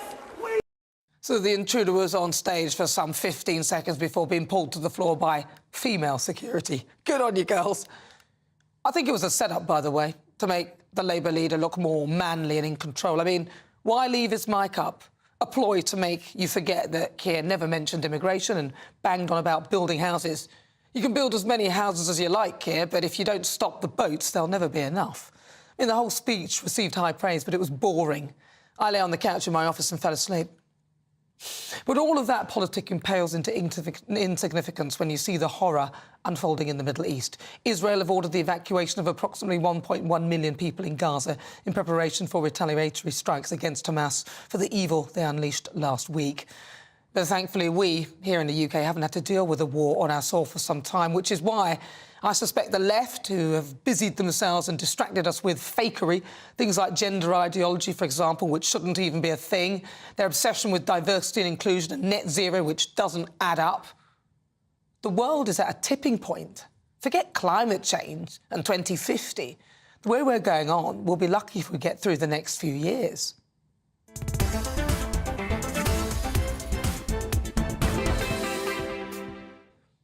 So, coming up, Israel's Prime Minister has delivered a stark warning to Palestinians, saying that their week-long retaliation against Hamas is just the beginning. Thousands of Palestinians are trying to flee the northern Gaza after the Israeli army warned that more than 1 million people needed to move south for their own safety. Stay with us here on GB News and we'll bring you the latest as it happens. Then, for the Great British debate this hour, I'm asking, are we too soft on crime? A prison's reach capacity Justice Secretary Alex Chalk has come under scrutiny as potential criminals might not be seen or sent to prison. So are we getting soft on crime, or even softer? Then at 4:50 it's Royal Roundup time. We'll be giving you the latest from behind the palace walls. On the menu, the King, the Prince and Princess of Wales, and yes, even Harry and Meghan have all issued statements on the situation in Israel. We'll be looking at that and the royal response. Then at 5, it's this week's difficult conversation. British-Israeli citizen Malcolm Brenner will be live in the studio. He got out of Tel Aviv just a few days ago, but his family members still in the city, which remains a target for Hamas rockets and attacks. That's coming up in the next hour. As ever, tell me what you think on everything we're discussing. Email gbviews@gbnews.com or tweet me at gbnews.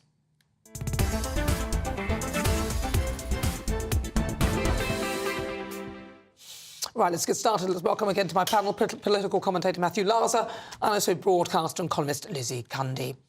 Obviously horrific news about what's been going on. I mean, Lizzie, what's your thoughts on it? Well, it was just, I mean, I couldn't believe when I woke up to the news what happened last week. Absolutely disgusting, barbaric. I mean, just the worst you could ever imagine I would ever see in my lifetime. It is that, I just haven't got words for it. It's so too awful. And sadly, I have a friend who still has her daughter missing that was at that festival, which was for peace. And, you know, for what? This wasn't just an attack on Israeli. This was an absolute international attack, because we have our own that have been killed here in Great Britain, America, Thailand, all over, international.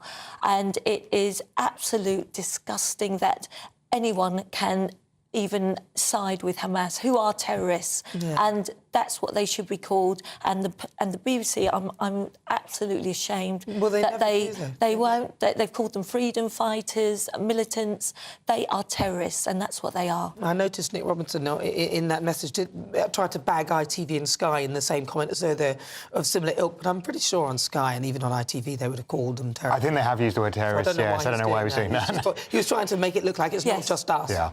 Yeah. I mean, you know, I worked for the BBC for, as you did, Nana, and I think this puts BBC people in a very difficult position.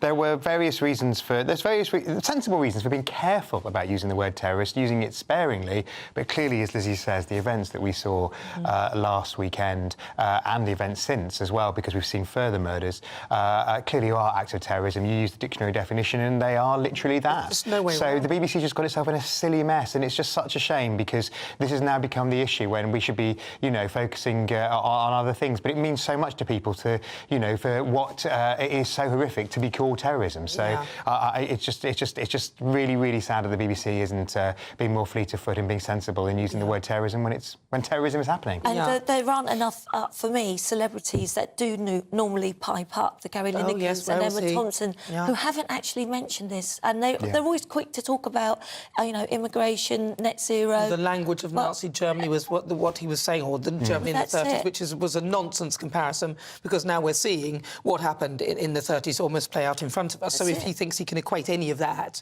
So where are their voices now? And for me, the Mayor of London, I think it's absolutely appalling that he's not come out more in favour for the Israelis. I mean, look, we've got 4 Jewish schools that have had to close. Who would have thought that? My friend's son couldn't wear his blazer, who goes to a Jewish school, and they've got police outside the synagogues today, which is Sabbath day. It's just appalling. Where is the Mayor of London? Why isn't he reassuring that, you know, to the Jewish community of their safety and just saying he's standing with them? He may be stepping back to sort of not try and inflame anything, because obviously we have the protests in the streets now. But I do 100% agree that if you are promoting, you know, like if you're protesting in favour of Hamas, then that cannot be acceptable. You are supporting a terrorist organisation. But of course, there is the right to protest in this country. Absolutely. I mean, thankfully, from what I've seen, today's protest in London and others around the country have been peaceful, but it made me feel uncomfortable just literally on my way here, seeing people draped in Palestinian flags, which made me feel uncomfortable, because, of course, it's legitimate to protest. But one of the things that I hope people should be protesting about is about Hamas, because Hamas is holding the Palestinian people hostage. You would think that, wouldn't you? But perhaps that is an element of the protest. We don't know, but we also... We need to see more placards condemning Hamas. But we also know that within Palestine, so within Gaza and the West Bank and those places, that as it is a terrorist organisation, they haven't had elections for many years, that a lot of the people there would be frightened to actually speak out. So, absolutely. So we have to acknowledge that. But people in London have the safety of being able to criticise. Didn't you feel uncomfortable yourself seeing the Labour conference and seeing them protesting outside? You know, we're not within a 24 hours. Yeah, absolutely. But they were outside, Lizzie, not inside. Well, they were outside, and Jeremy Corbyn's still not strong enough. And that's why I'm very glad Jeremy Corbyn's not in the Labour Party. We will come back to that. We will discuss that. But we've actually got Catherine Foster, who's actually outside, who's there at one of the protests at the moment. So I want to go live to her. Well, she was live actually earlier today. So marches were taking place in support of the Palestinians. That's across the UK today, with one of the biggest of which Lizzie mentioned in London. Several thousand people marched from the BBC's new broadcasting house to Downing Street, and more than 1,000 police officers were deployed to maintain order. And our political correspondent Catherine Forster was at the march and sent us this report. Thousands of people at this pro-Palestinian rally in central London. It began up outside the BBC a couple of hours ago. It's processed over a mile through central London to end up here outside the gates of Downing Street, just about 100 yards over my left shoulder. A real mix of people here, I have to say. I haven't seen any signs of trouble. The police were expecting about 10,000 demonstrators. They've got about 1,000 police here, some on horseback, some armed. They made it very clear what they would and would not tolerate. They printed a route map. They said that anybody deviating from it might be subject to arrest.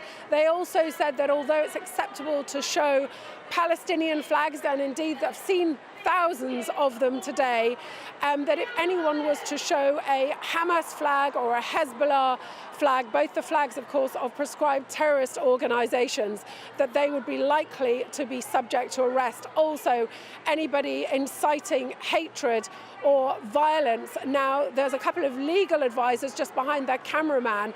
Their job is basically to police the police.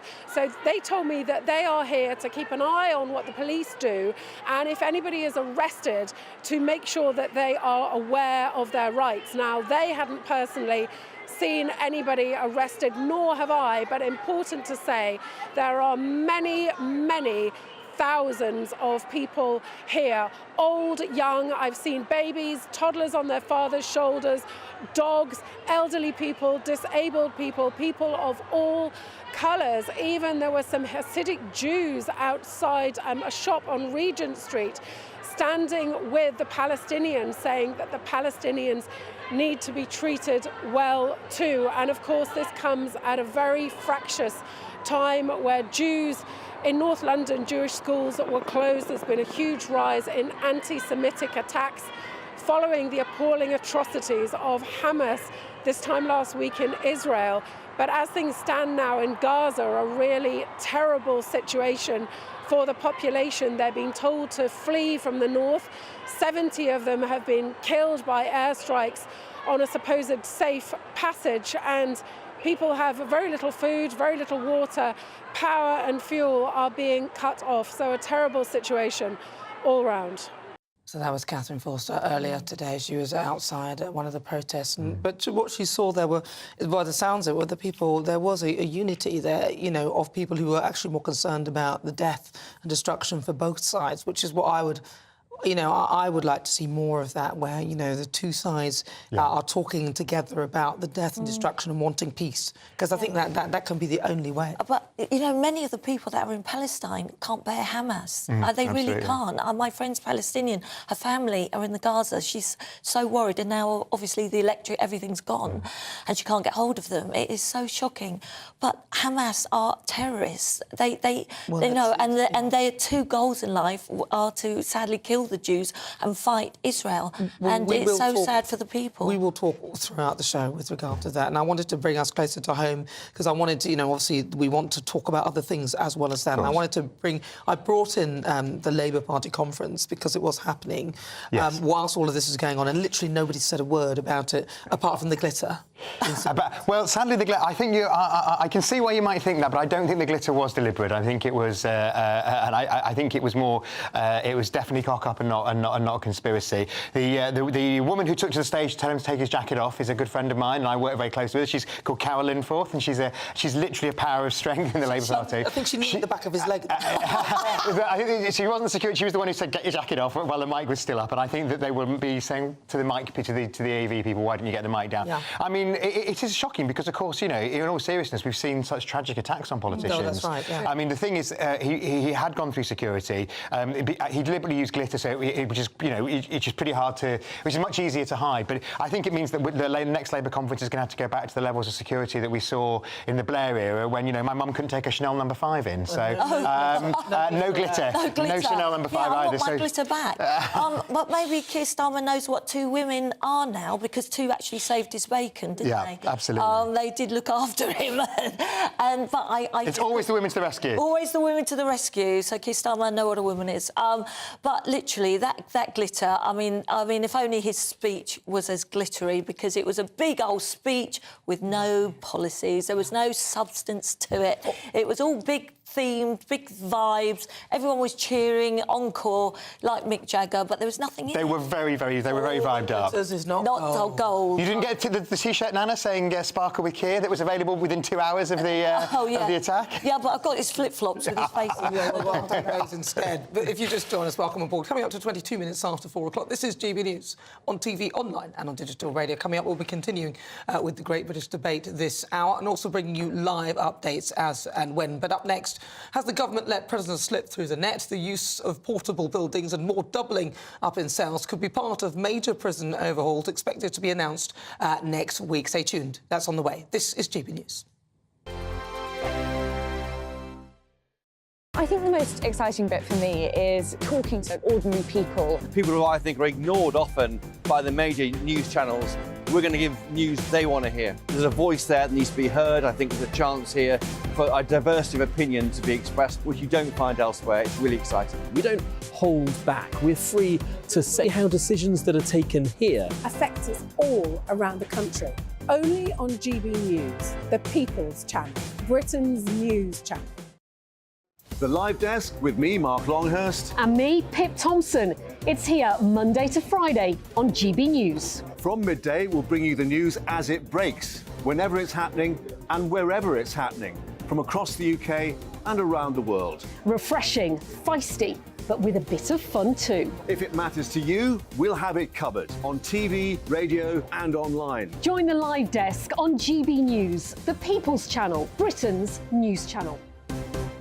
So Jubes & Co, we tackle the issues of the day with real, robust debate, both sides of the fence, battling it out with me in the middle with my forthright opinions and views. And often really interesting things happen because you start with a position and then by the end of the debate you find actually, I might not have thought about that one. What we need in this country is 2 new political parties. You should maybe think about doing a 2024 calendar. I'm Michelle Dewberry and I'm keeping you company right through until 7 o'clock this evening. GB News, the People's Channel, Britain's watching. Join us every night on GB News at 11 p.m. for Headliners, which is 3 top comedians going through the next day's news stories, which is exactly what you need, because when the establishment has gone crazy, you need some craziness to make sense of it. Headliners. You don't have to bother reading the newspaper. We've got it covered for you. Every night at 11 p.m. and repeated every morning at 5 a.m. We won't send you to sleep like some of the other paper review shows out there. So join us 11 p.m. every night on GB News. The People's Channel, Britain's news channel.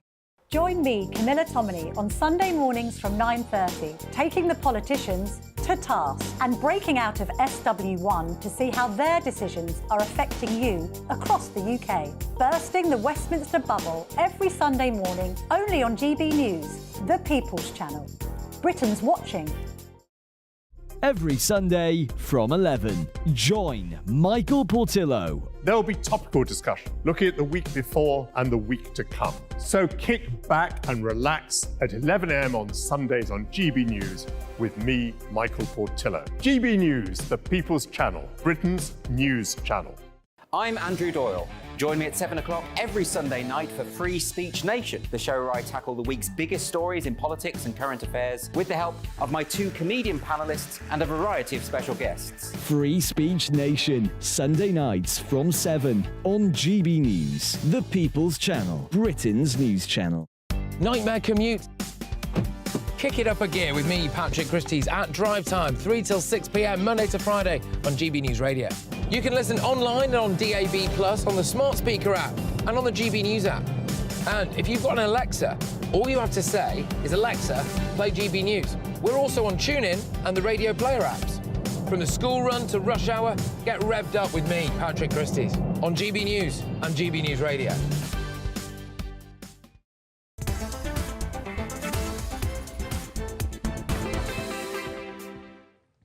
Coming up to 26 minutes after 4 o'clock, this is GB News. Don't forget you can stream the show live on YouTube. I'm Nana Akua.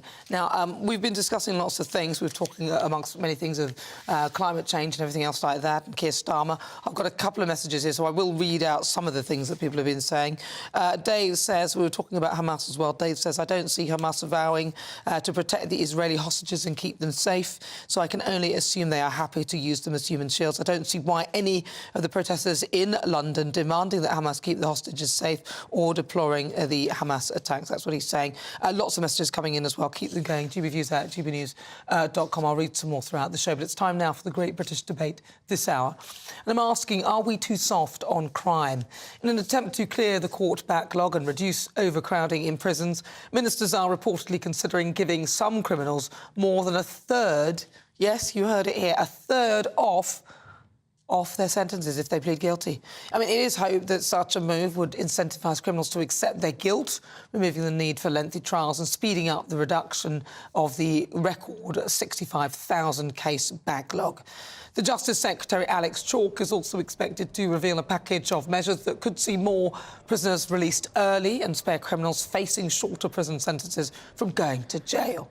What's the point, eh? So with the prison population in England and Wales reaching a record high of over 88,000, the government hopes its new approach could prevent prison overcrowding, something many argue has detrimental effects on prisoner rehabilitation. Oh, poor things. However, if they face a lower prospect of ending up behind bars, will potential criminals be dissuaded from offending?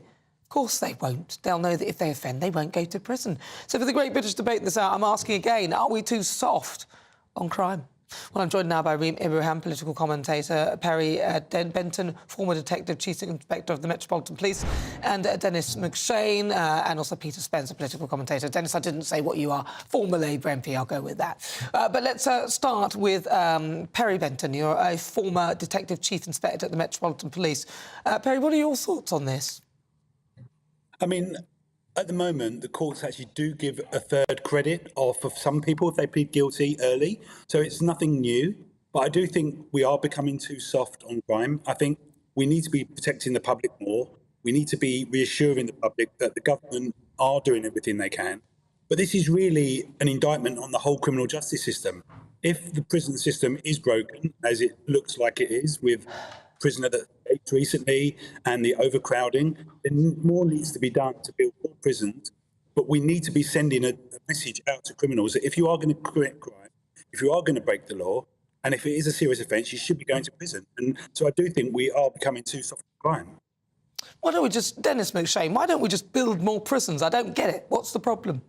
By all means, we can't build more houses, so we can't build a railway from Birmingham to Manchester, so let's build prisons. Well, what's wrong with that? I mean, like, we're trying to get rid of... A simple reason. We've got a large number of 83,000 people in prison. That is compared to 11,300 fighting-fit, combat-ready infantry soldiers in our army. Our prison population way outstrips our army. Yeah. There are many more people in prison than most comparable European countries, don't mention America. And only a third of them are there for violent crimes. And that's a ridiculous thing. I mean, our police catch about half of the and prosecute half of the people they set out to catch. That's the incompetence of the police. Half? Are you sure? I thought it was something like 6%. They only catch 6% anyway. So half of 6% isn't very many. Basically, we've got prison junkie judges, prison junkie politicians. Whenever you're a bit worried, out goes the cry, send more people to prison. And we now have, compared to when I was a little boy, I think 6 times as many people in prison. Is it improving crime? Is it improving the quality of our streets, the safety of our streets? We know the Tories got rid of 20,000 police officers, uniformed police officers, that the last Labour government put on the streets. I hope the next one does the same. And as a result, crime's soared. I say to any GB News friend listening in, when was the last time you saw a copper on the street? Actually, I'll be honest with you, it was yesterday. Reem Ibrahim. I've seen a couple today with those protests in London. I mean, look, there clearly is a failure in the wider justice system. I think the figure is about 6% of crimes in England and Wales actually result in any kind of punishment. Really, effectively, the police service have resulted in creating crime as sort of low-level employment. And I think it's ridiculous that we're not clamping down on these things. I actually do think Dennis has a point that non-violent crimes don't need to automatically go and result in a prison sentence. I actually think if you're selling marijuana, for example, that should be decriminalised. There's no point that the police are being sort of using that time for those kind of crimes. Why? Why that, though? It's illegal. It's a gateway drug, a lot of people would argue, and those connected with it often connected with other drugs. I disagree that it's a gateway drug, but I think that with these non-violent... I think it is. No, I think you'll find it is. I mean, you're putting someone to access. You're accessing someone who's in touch with all these drugs, so you're opening the door. And that's exactly the point, right? If we were to decriminalise it, then we could actually allow these kind of products to be available on the market and get rid of those criminal gangs in the first place. I think if we end the war on drugs first and foremost, then we're able to actually reduce those number of people that are in prison and actually also outcompete the criminals. But that's a separate point. When we're thinking about the wider justice system... It's wonderful. Well, indeed, with the wider justice system, we actually need to reform it fundamentally and removing those individuals, reducing capacity. But also, why are police investigating hate crimes? I mean, these are the kind of issues... Well, you say that, but people, for example, who, if anyone carrying a Hamas flag, in a protest today, that would be seen as a hate crime. So police would need to... this week, really. No, but that is a hate crime. That would be a hate crime. So I think that they should be investigating... feeling... No, I'm not... Sorry, Dennis. I'm doing the show, not you. I'm saying that police should be investigating hate crimes. I don't agree with Reem on that. That's my point. Peter Spencer. Well, I mean, the suggestion that we're getting soft on crime because of this latest announcement, I think is so much nonsense, the same as the announcement, the story that emerged last week that more serious criminals are likely to be spared jail for longer. It's simply a case of the cart dragging the horse. The reason for this different approach is simply there is nowhere to put these people. The prisons are hopelessly overcrowded. I mean, to some extent, we've created a rod for our own backs in that, as Dennis rightly points out, we do actually seem to lock up more people for longer than most other comparable nations. But I think this fits into a broader narrative of a crumbling public services. It goes along with a record waiting list for NHS treatment, crumbling schools, huge backlogs in the court, which actually is a God-given gift to Keir Starmer, I have to say. That said, I do have to concede that quite what he'd do about it, given Liam Byrne's line about there's no money in the kitty, remains to be seen. So briefly then, all of you, so do you think they were too soft on crime? Yes or no, Dennis? Yes, too soft or not? No? Not at all. OK. Too stupid on crime. Too stupid on crime. Peter Spencer, too soft, No. yes or no? No. And also, Reem Ibrahim, too soft on crime, yes or no? Yes, I think we are on some and not on others. And Perry Benton, too soft on crime, yes or no? Yes, I think we are very much too soft on crime. All right, well, listen, thank you very much for your thoughts. At home, please get in touch. I'd love to see what you think. Up next, it's the Great British Debate this hour. I'm asking, are we too soft on crime? There's a poll up right now on X asking you that very question. Are we too soft on crime? As ever, get in touch in the usual way. Cast your vote. You'll hear the thoughts of my panel. But first, let's get your latest news headlines with Aaron Armstrong.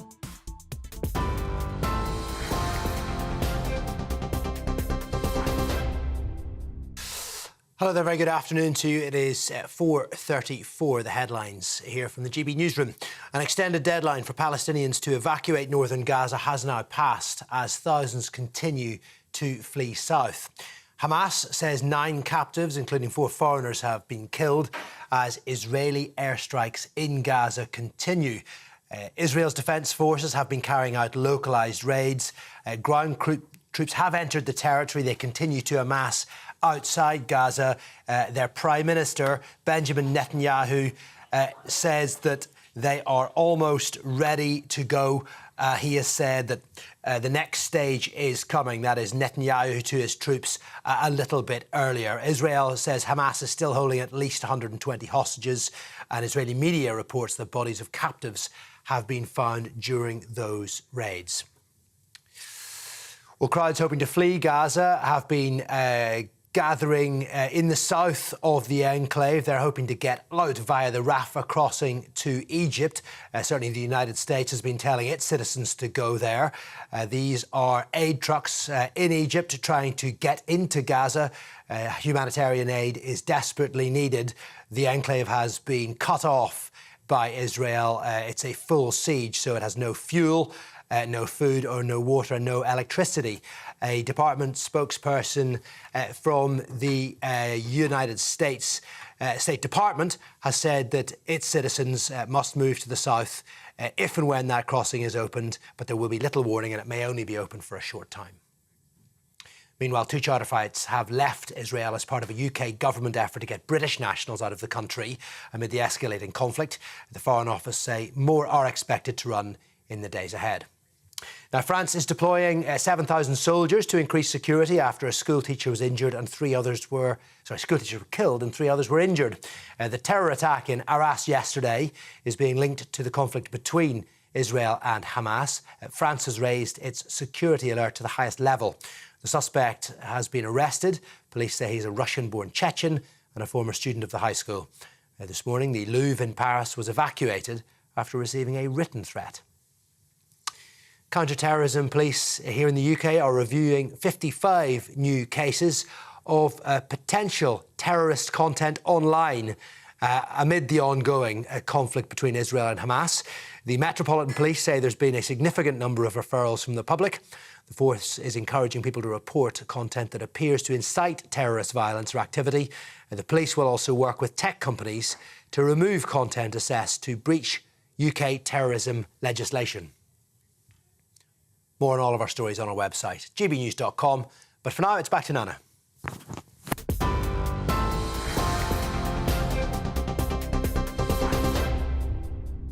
Thank you, Aaron. Coming up, it's this week's difficult conversation. I'll be speaking to British-Israeli citizen on the devastating conflict between Israel and Hamas. But next up, it's time for the Great British Debate this hour. And I'm asking, are we too soft on crime? I'll be joined by Lizzie Cundy and also Matthew Larser. As ever, send me your thoughts. Email gbviews@gbnews.com and tweet me at gbnews.com. I've got a pull-up right now on X asking you that very question. Cast your vote now.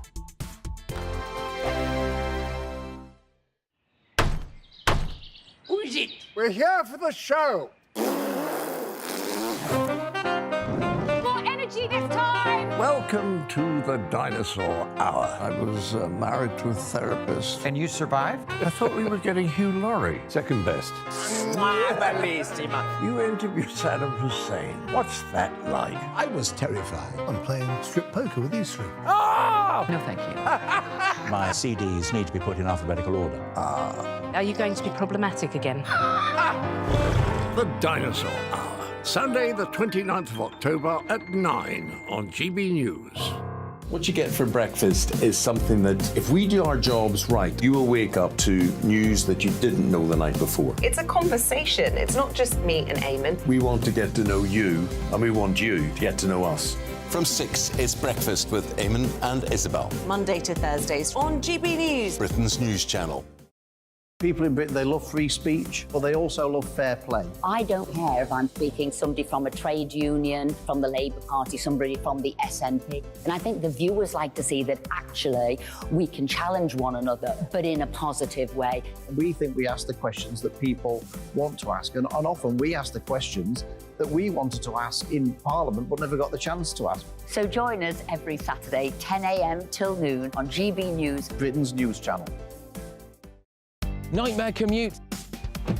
Kick It Up a Gear with me, Patrick Christie's, at drive time, 3 till 6 p.m, Monday to Friday on GB News Radio. You can listen online and on DAB+, on the smart speaker app and on the GB News app. And if you've got an Alexa, all you have to say is, Alexa, play GB News. We're also on TuneIn and the Radio Player apps. From the school run to rush hour, get revved up with me, Patrick Christie's, on GB News and GB News Radio.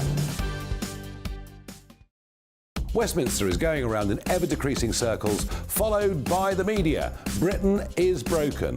How on earth did we get into this mess? But more importantly, how do we get out of it? Join me at 7 p.m, Mondays to Thursdays on Farage. Here on GB News, we will have open, rational debate. We've got to work out how Britain moves forward from this. Join us here on GB News, the People's Channel. Britain is watching. Join me, Andrew Pearce and Bev Turner, Monday to Thursday, 9:30 a.m. Who benefits from that? Not the British public. And on Fridays, join us, Tom Harwood and Ellie Costello from Britain's Newsroom. That's what you get with this show. That's fantastic. If it's happening, we're talking about it on Britain's Newsroom. GB News, Britain's news channel. GB News, unlike other broadcasters, isn't obsessed with the London-Westminster bubble. We think there's a nation beyond the M25, and that's why we talk about the issues that matter across the land. Join me on State of the Nation, 8 to 9 o'clock, Monday to Thursday, on GB News. Daisy's listening, and you should too. Now then, Lee Anderson here. Join me on GB News on my show, The Real World, every Friday at 7 p.m. I'm not eating bloody cat. Are you Delicious. mental? Open your mouth. OK, here comes a train. Reminds me of the scene in Singing in the Rain. Adam, is that a good one? Whoa! Join me at 7 on GB News, Britain's news channel.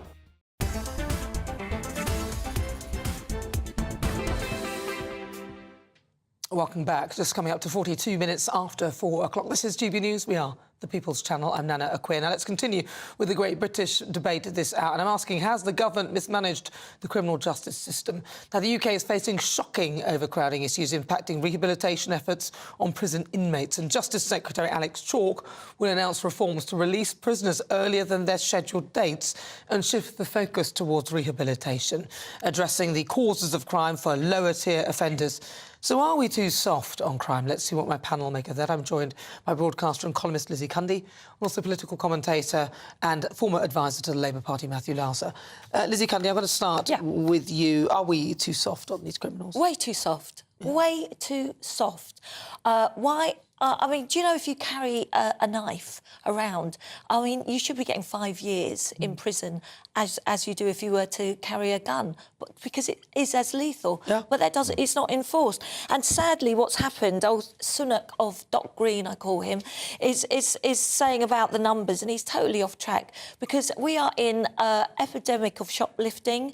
Now, if you rob under £200, I think you get a slap on the knuckles. You don't go to the magistrates because they're too busy. So effectively, it's decriminalising shoplifting, car theft. I've got you some statistics because you know I love statistics. Oh, I love it. Good. OK, so let's go back to shoplifting. 1 in 48 shoplifters who are caught, only half are turned to prosecution. And car theft, which is up nearly 130,000 vehicles that are stolen, just 2% of over 97,000 car thefts led to any suspects being charged. And stabbings that have gone up to 50,000 offences, including sharp knives. They're not getting charged. What is going on? It is broken Britain. I think it's absolutely awful. Our prisons are crumbling. They're doubling up. And we have 30,000 police shortage. So what's going to happen? We haven't got the police. It's an absolute shambolic mess. Matthew Lauser. Well, I think Lizzie's hit the nail on the head there. It is a shambolic mess. I think we need to be realistic and look at, for minor offences, I think we need to prosecute more people and that maybe they get non-custodial sentences because it's actually shown that people who go in for very short sentences have incredibly high reoffending rates, higher than if they're given other sentences. But for people who are committing serious crime, they need to be in prison and we shouldn't be letting them out randomly. because we didn't plan properly for the prison service. The government have got to be responsible for this. Well, what about Labour? What are the Labour Party going to do about it?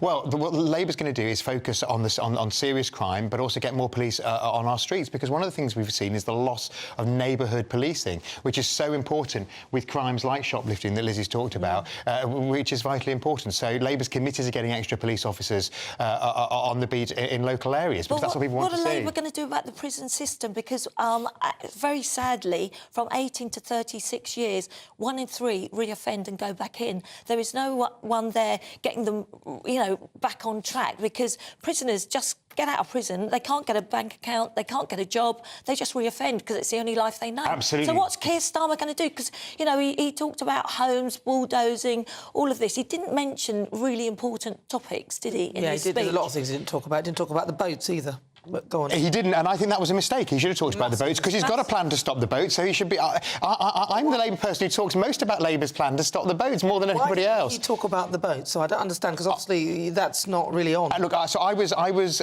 when I worked for Ed in 2014, the last speech before the election said the equivalent of this, and Ed forgot to mention the deficit.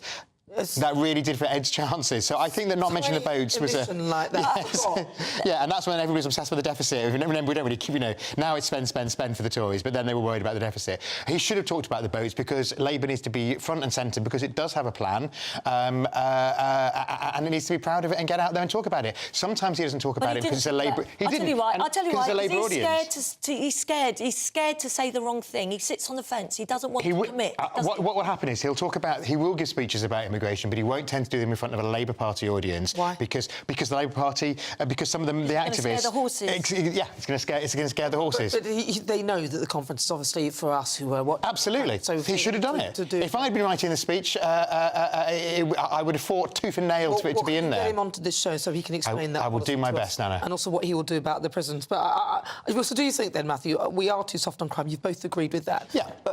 And we both agreed it's a shambles at the moment. But Reem Ibrahim was saying that we should legalise certain things like drugs, for example, cannabis and stuff like that, which I don't think is a good answer to reduce the numbers of prison, because, first of all, hardly anyone goes to prison for cannabis anyway, so there's not really many numbers, but also because I think it's a gateway drug, which she didn't think it was. Do you think that is the way to sort of some crimes we should sort of let go and, take them out of the system? I think there's a huge issue about drugs and whether or not we should legalise. I think the idea that just legalising cannabis actually doesn't... I don't think that, as it happens in America, most of America and in Canada, I don't think it will make a big difference to the prison population. Exactly. Should we have a wider debate about drugs? A lot of former police officers think that it's time to have that debate. Portugal has tried an experiment, so maybe that's the big issues. But in the meantime, we need to look at proper rehabilitation, as Lizzie says. We need to stop the revolving door. People go into prison, they come out and they recommit by giving support. I think send them away. I think send prisoners away. Build more prisons. Well, they were talking about that, and now they've scrapped that. They'll never do that. The Labour Party are going to scrap anything like that. But this show's nothing without you and your views. Let's welcome our great British voices, their opportunity to be on the show. And they'll tell us what they think about the topics we're discussing. I'm going to head over to Bristol. I haven't seen Lee for a while. Oh, I missed Lee. We've missed you. We've missed you. Lee. Hey. Good to see you, Lee. Hey, Lee. Right, Lee. OK, so we want to talk about this prison thing. Are we way too soft on crime? And what, in your view, do we need to be doing? Yes, I mean, I agree with a lot of what the panel have said. I believe there are areas in our criminal justice system where we are too soft. I mean, especially when you look at some of these weak solutions being floated to sort out the backlog of our overpopulated prisons. The problems is kind of twofold. It's not that we're just running out of prison places at an extreme rate. We are arguably not putting enough people in prison, especially when you're looking at convictions for serious offences like rape, which I believe is less than 2% at the moment. What I find utterly disgraceful, which I'm sure other people have mentioned, is that we're now apparently down to only a few hundred places left in adult male prisons. I mean, I know the government have built more prisons in recent years, but clearly not enough. I mean, how on earth did they let this happen? It's like watching a slow-motion car crash. Unbelievably, I read this morning that judges are now being ordered, not requested, ordered to consider the number of spaces in prison when sentencing. So criminals are already getting let off lightly purely because of logistical reasons. I mean, it's insane. And in my view, it makes us more unsafe. But the prison system genuinely have been warning about this for decades. And we've seen a huge increase in net migration. So it's bizarre to me that ministers didn't see this coming and build more prisons and schools and hospitals, etc.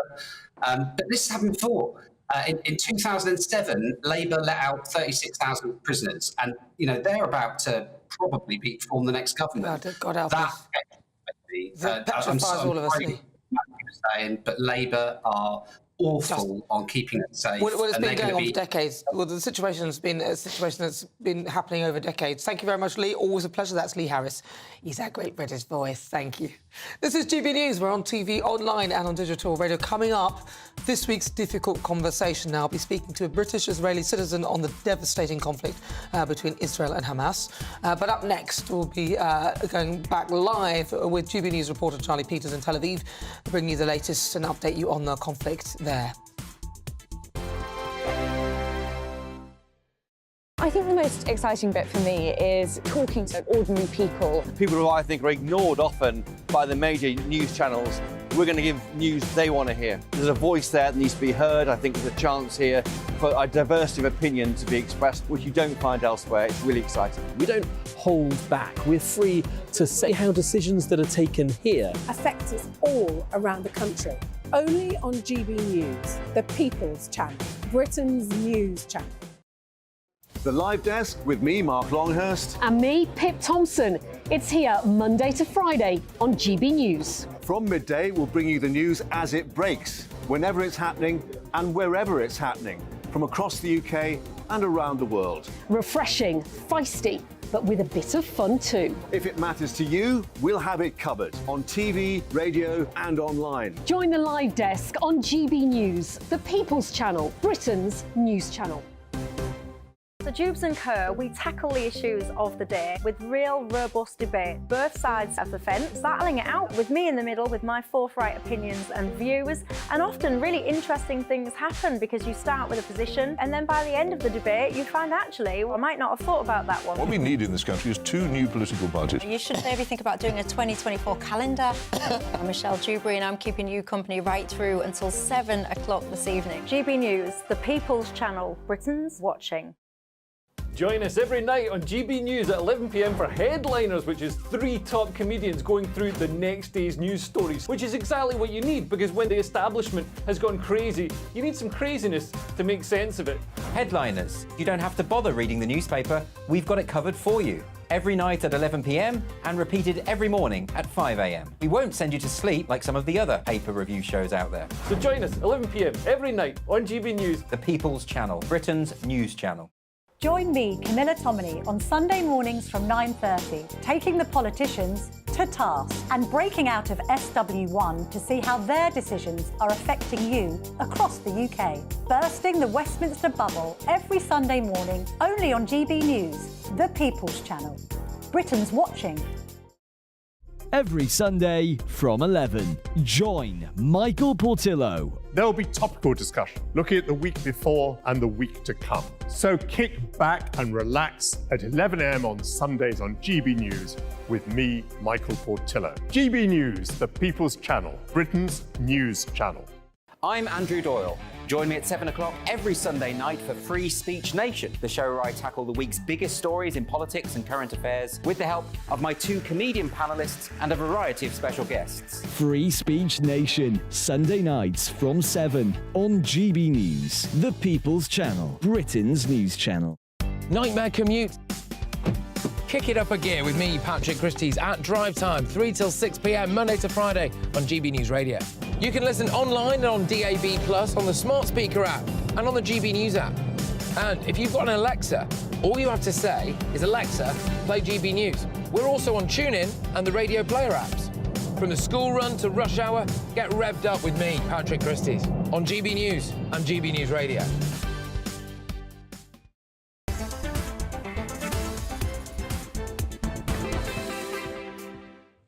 Just coming up to 6 minutes to 5 o'clock. This is GB News. We are the People's Channel. I'm Nana Akua. Now, as we were discussing earlier, tens of thousands of civilians in the Gaza Strip are attempting to flee south into Egypt as the IDF's 6-hour evacuation window has now expired. And yesterday, the IDF told over 1 million Gazans to flee from the northern half of the Strip an order the United Nations has described as horrendous. Before the order, over 400,000 Palestinians had been displaced due to the fighting. And the death toll in Gaza from the Israeli attacks has risen now to over 2,200. In the meantime, Israeli Prime Minister Benjamin Netanyahu, who has been visiting soldiers on the front line, said last night that the week-long bombardment of Gaza was only the beginning and issued an ominous warning to Hamas. The next stage is coming. We are striking at our enemies with unprecedented might. I emphasise, this is just the beginning. Our enemies have only begun paying the price. I won't detail what is yet to come, but I tell you, this is only the beginning. So, of course, that was Benjamin Netanyahu. Let's go back to our reporter, Charlie Peters, who's live in Tel Aviv. I noticed there it's quite dark there now, so I'm presuming, obviously, Tel Aviv is quite a few hours ahead, I should presume. I want to ask you now, then, is it quieter now? Are there less rockets launching? Or have things got worse? As we know, the death toll has increased. Well, Gazans are now definitely in the dark as they flee south from North Gaza after that evacuation order issued yesterday morning. It was extended this morning by a further 6 hours, but neither side made any sort of public statement after the 4 p.m. deadline elapsed. We don't know what's going to happen next to all those people fleeing south, and footage of them leaving North Gaza and heading past the Wadi Gaza, that river around halfway down the strip, has been coming through to us all day. Footage of people leaving with whatever they can get their hands on, their supplies and their clothes and everything they need to survive, stuffed into bin bags, small suitcases and chucked in the back of whatever cars they can find. Many people choosing to flee on foot as they brace for the next phase in Israel's targeted attacks on the Gaza Strip, on the Hamas terrorists gathering there. Benjamin Netanyahu said that this was only the beginning of what they had planned, and there have been thousands of strikes on the Strip since Saturday evening. And I think in Israel there is, of course, significant public support for its army as it seeks to secure its borders and also defeat the terrorists who committed those appalling atrocities in southern Israel on Saturday morning after that invasion. And Israel has enjoyed global approval for its moves into the Gaza Strip to defend itself and repel those terrorists. But I think there's also a lot of concern raising right now, especially in the international community from Western leaders, when they hear comments from Netanyahu that this is only the beginning after such a relentless barrage. It's the worst violence that Israelis have seen for 50 years, and many people in Gaza are saying it's the worst bombing they've seen in decades. If this is only the start and more civilians are fleeing and stuck and cannot leave North Gaza, many people are extremely concerned about what could soon come upon them from the sky, from the air, and indeed from the sea, as we know that the IDF have all sorts of capabilities for launching rockets and artillery into the Gaza Strip. They need to remove those Hamas terrorists who have been launching appalling attacks into the country for the last week, but they also need to be very, very careful that they do not commit that awful phrase in war, extreme collateral damage, as if there are already 2,000 dead civilians in Gaza, and if that number rises significantly, they could soon find the international community condemning rather than supporting their actions. But the problem Israel have is how can you actually confirm who is a Hamas terrorist and who isn't? Because obviously, you know, Hamas have made it clear they're going to use people as human shields. So how are Israel going to determine that they are destroying the enemy? Well, they have obviously one of the most supreme intelligence organisations in the world in Mossad, an organisation so advanced that they were actually able to warn Britain about the 7/7 bombings in 2005 moments before they happened. They have an enormous global network and their primary focus is on the Gaza Strip. But beyond that, they also will be delivering their attacks on the ground with great care. It will be a slow process. When that eventual ground invasion does take place, I don't imagine that when heavy armour goes in first, they will be blasting every building and reducing everything to rubble. They will wait to be fired upon before they fire. Almost certainly that will be the strategy as they seek to distinguish between Hamas terrorists and innocent civilians who do not necessarily align with the organisation running the Gaza Strip. But we do know that Hamas seeks to blur the line between its fighters and the civilian population. They've been known to use civilians as human shields in the territory for many decades, and that will also be part of the thinking why the IDF issued that evacuation order. They simply cannot shape the ground with artillery for that ground invasion if millions of civilians are stuck in their homes as they seek to do that. It's impossible. But again, there is grave humanitarian concern on a situation which is already dire, that it will worsen and cause a great deal of trouble for Israel as well if they seek to launch that attack and those artillery barrages while so many civilians remain stuck in North Gaza. Charlie Peters, thank you very much. That's Charlie Peters. He's live there in Tel Aviv. He will be following us throughout the day. We'll get in touch with him later. If you just tuned in, welcome on board. This is GB News. We are the People's Channel. I'm Nana Akua. There's more to come in the next hour.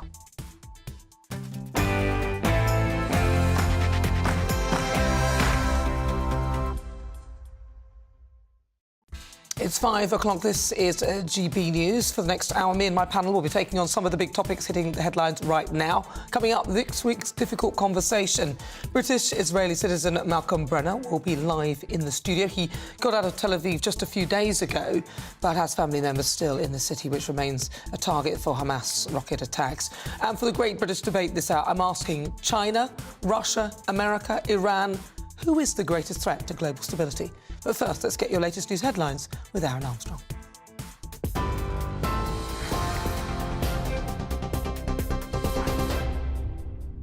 Good evening, it's 5 o'clock. I'm Aaron Armstrong in the GB newsroom. The Israeli Prime Minister says the next stage of their conflict against Hamas is coming. Benjamin Netanyahu has visited Israeli forces stationed near the Gaza Strip, with a ground offensive thought to be imminent. It comes as an extended deadline for Palestinians to flee safely to the south of Gaza has now passed. Well, those people hoping to flee northern Gaza are heading to and gathering at the Rafah crossing. That's on the border with Egypt. The crossing, which links the two territories, Egypt and Gaza, had been closed since Israeli bombed the area earlier this week. It remains closed even as those crowds gather there. Trucks of humanitarian aid have been queuing up on the Egyptian side, trying to enter Gaza. Now, the US State Department says US citizens in the enclave should move towards that crossing and be ready to cross if and when it is open. It's likely to only be for a short period of time. I'm really in fear, and every time I just have to have the thought of me dying in a bomb in Gaza. It's not a good thing. And every place I go run away, and I just find bombs and I find dead people, and maybe one day I'll end up like them, but it's a really scary thing for me. Well, Israel is continuing its total siege of Gaza. Supplies of electricity, food and water have been cut off, and airstrikes are continuing. Hamas says 9 captives that they have been holding, including 4 foreigners, have been killed as a result of Israeli airstrikes. Hamas is understood to have at least 120 more hostages. Israel's Air Force says it's killed Ali Kadi, the Hamas commander who led the assault on settlements in the south of Israel last Saturday. Now, the death toll in Gaza has risen to at least 2,215. More than 8,700 people have been wounded. That's according to the local health ministry. Meanwhile, we know that the Israeli Defense Forces have been carrying out localized raids in the territory. They're looking for Hamas terrorists and indeed hostages. And we will keep you updated with that progress as and when we get it here on GB News. Meanwhile, 2 charter flights have left Israel as part of a UK government effort to get British nationals out of the country amid the escalating conflict. The Foreign Office say that more are expected to run in the days ahead. The government initially failed to organise repatriation flights from Israel because of problems obtaining insurance. Now, here in the UK, counter-terrorism police are reviewing 55 new cases of potential terrorist content online amid the Israel-Hamas conflict. The Metropolitan Police say there's been a significant number of referrals from the public.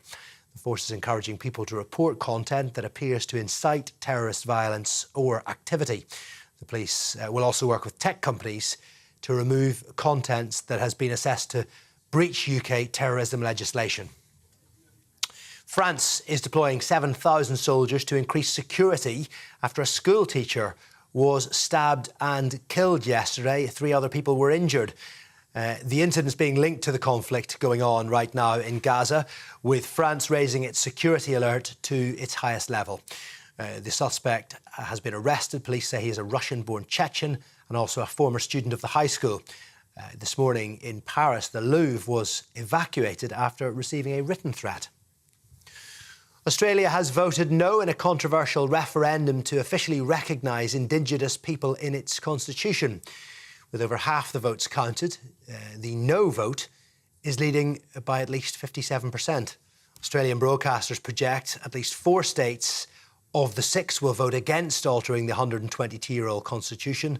The Prime Minister, Anthony Albanese, who has championed the plans, says the country will have to seek a new way forward following the defeat. At the outset, I want to say that while tonight's result is not one that I had hoped for, I absolutely respect the decision of the Australian people and the democratic process that has delivered it. When we reflect on everything happening in the world today, we can all give thanks that here in Australia we make the big decisions peacefully and as equals, with one vote, one value. Well, this is GB News across the UK on TV, on digital radio and on your smart speaker too. That's it for the moment. Now back to Nana.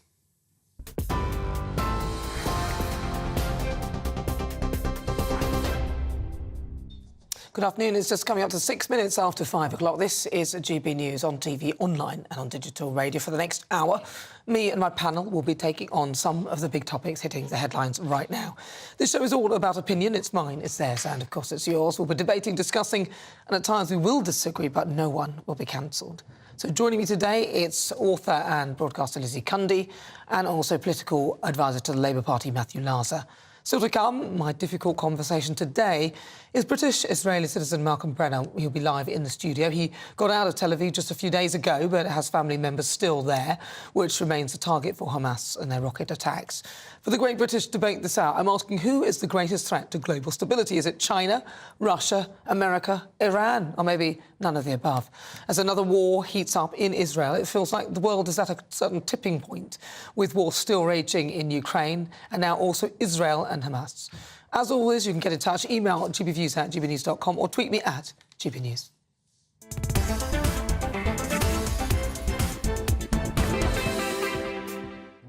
So it's now time for this week's difficult conversation, and I'm joined now by British-Israeli dual citizen Malcolm Brenner.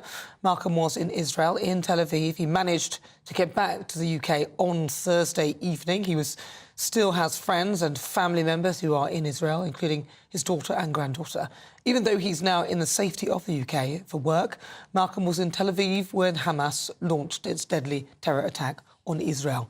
And he experienced firsthand the fear that the terrorist infiltrators could reach him and, of course, his loved ones. I'm pleased to say that Malcolm is here safely in the studio. Malcolm Brenner, thank you very much for joining me. Pleasure. Hi, Nana. Well, so this is really, really tragic. It really, I mean, this has been going on, the sort of conflict between the two factions for many, many years. Many years. Yeah. So what was it like for you being there, though, at the time of the Hamas terrorist attack on those Israeli poor citizens who were just minding their own business, doing their own thing? What was it like? I was woken up with sirens, asking people to go straight into bomb shelters or safe houses, etc., and then switched on the news and could not believe the brutality that was going on by Hamas in the south, killing brutally, beastily, murdering people in their homes, in their rooms, taking hostages, murdering. It was just horrendous. And the more you watched it, the more you thought, oh my God, this can't possibly be happening today. And it was. And it was a day which should have been very joyful. It was a holiday apart from the Sabbath, it was a holiday in Israel, and everybody was looking forward to a really good day. And it was a shock. And it still is a shock to think how beastly, how brutally, how disgustingly these people are. And it surprises me that there are certain people that are scared to call them terrorists. And that's what they are. Our own sort of TV stations, our own BBC, are scared to call them terrorists. And they are terrorists. They're without a doubt, you know. These people are not, they're not human. No. Or they're beasts with a human face. I don't know what to say. It's beyond. It is unspeakable. I mean, for the BBC, they have got form. They don't ever call anybody a terrorist, as far as we've done. We've done some research to find out, and they never really called anybody out for being terrorists. They use other names instead, so that's probably what they would say. But for you being there in Israel, of course, you've got this incredible piece of technology, the Iron Dome, which has protected the civilians, really, because the amount of barrage, I mean, was it 2,500 rockets that apparently came from Gaza? I think it was more, actually, Nana. I think it was nearer to 5,000 rockets. Wow. It was non-stop barrage. In Tel Aviv, we didn't get so many, you know, thank God, but we could hear the booms and the children crying, and people were worried, and still are.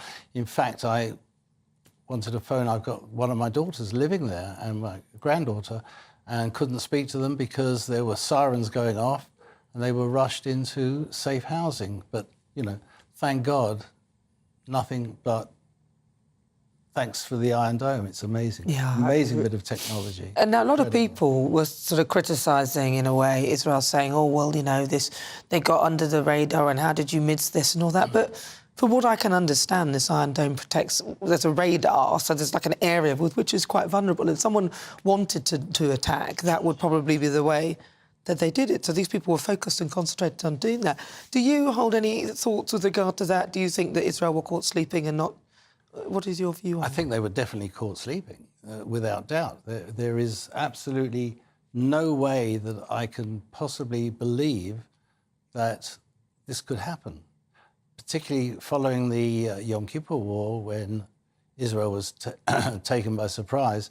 But here, for the southern border to be breached like that, and for people to be murdered and then dragged away, hostages taken, young kids, you know, babies, grandparents, who were then put into cages in Gaza. What is the point? Why? Why? Because you're not dealing with normal humanity. You're dealing with Hamas. People feel that you can talk to these people or have some sort of dialogue and try and deal with them in that way. Do you feel that there is a way that the people and Hamas could talk and negotiate peace, or do you feel that these people are not really of that mindset? Hamas, in their whole theory, is that there should be no Israel and there should be no Jews. They call for the killing of Jews. This was a destruction. This was see a Jew, kill a Jew, and you can't. How can you speak? How can you have conversation? There is only one thing that could do and must be done to Hamas, and that is to destroy it totally. But in doing that, so you could risk, harming a lot of the Palestinians who are not part of this. Are not. But how do you decipher who is Hamas and who is? They know who Hamas is. Yeah, so they do know who, and Hamas have over the years, and it's documented, well documented, that they hide behind the population. Yeah. They have their bases behind hospitals, schools, etc. Basically, they're a bunch of bullies, cowards. I would say, I was thinking about this, actually flying back to London on Thursday, and I just thought, Hamas is like the marriage of Nazis with ISIS, the worst of the worst. There is no compassion, there is no reason, there's no rationale. Hamas has probably got more money than any other terrorist organization throughout the world. They could have turned Gaza into a palace. It could be beautiful. They've got beaches. They could have everything. but they don't. They spend their money, and a lot of it. Listen, their leaders live comfortably in Qatar. Yeah, they don't come in anywhere near the conflict. Absolutely not. They won't go Absolutely in, not. And these people have got to be crushed. And it's tragic. It's awful that innocent people will die. They will. But until you crush them, you've got to cut the head off. But isn't it like a Medusa that, you know, like you cut the head off, but lots of other heads appear? So what you end up leaving is a vacuum. We saw that with Libya. We've seen that with a lot of the places that where we've tried to go in, or, you know, where the world has stepped in to think that they can stop something, and in the end it's made it worse. Well, I'll just quote Britain. We bombed Dresden in the war because it was a necessity, because we had to stop it. The Americans dropped 2 atom bombs on Japan. Thousands and thousands of people were tragically killed, but it stopped the war, and it cut off, maybe it cut off the final head of Medusa. Who knows? I don't know. Obviously, we're not advocating any of that, because, you know, it's a frightening thought that this could perpetuate and go on. For you, how did you get out, though? Because on you a plane. Well, but how though? Was it? Well, of course. I was due. Well, you didn't swim, did you? No. I'm a terrible swimmer. I was actually due to come back. I should have been back here for Wednesday for a very important business meeting that I had. Couldn't get the flight. But I came anyway, because despite having family in Israel, I've got 2 children, 4 grandchildren, 3 sisters in London, and of course my partner, and they all wanted me back here. So I'm here for business. I'm here to see my family, and then I'll be going back straight away as soon as I can. What are your thoughts then of the pro-Palestine rally that is taking place in London and across the UK? Actually, there's quite a few of them. I think that it's misguided. I think that it has been in the past encouraged. I think that now that the police, under the direction of the Home Secretary, are now taking it seriously. I think that anybody that flies a Hamas flag should be arrested immediately. Well, that's already, that's but already will it? And they're breeding. They're not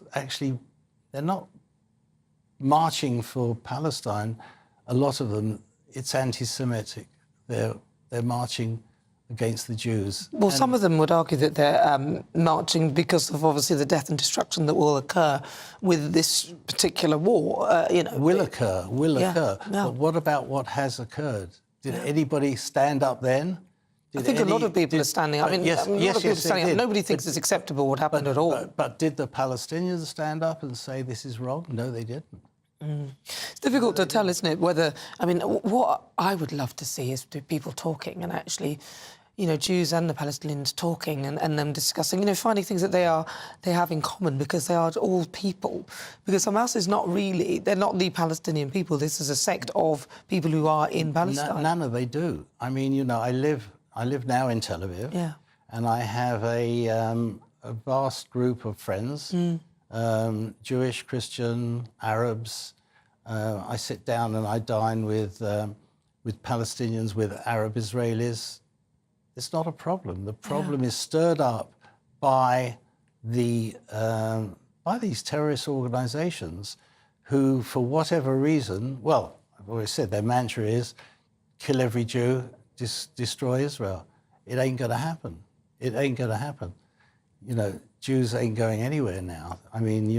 We've had it over the years, and we're still here from day one.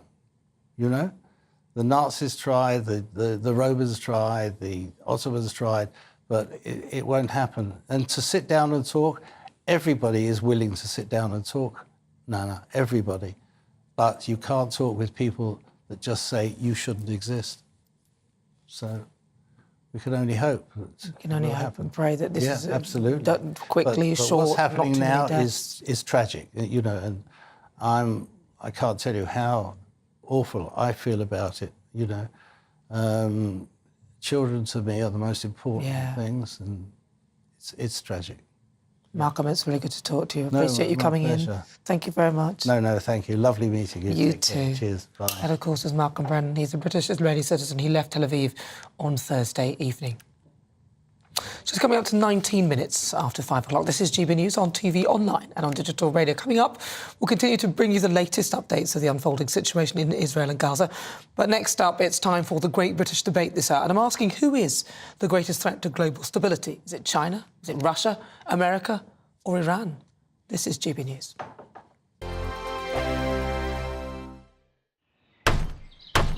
Who is it? We're here for the show.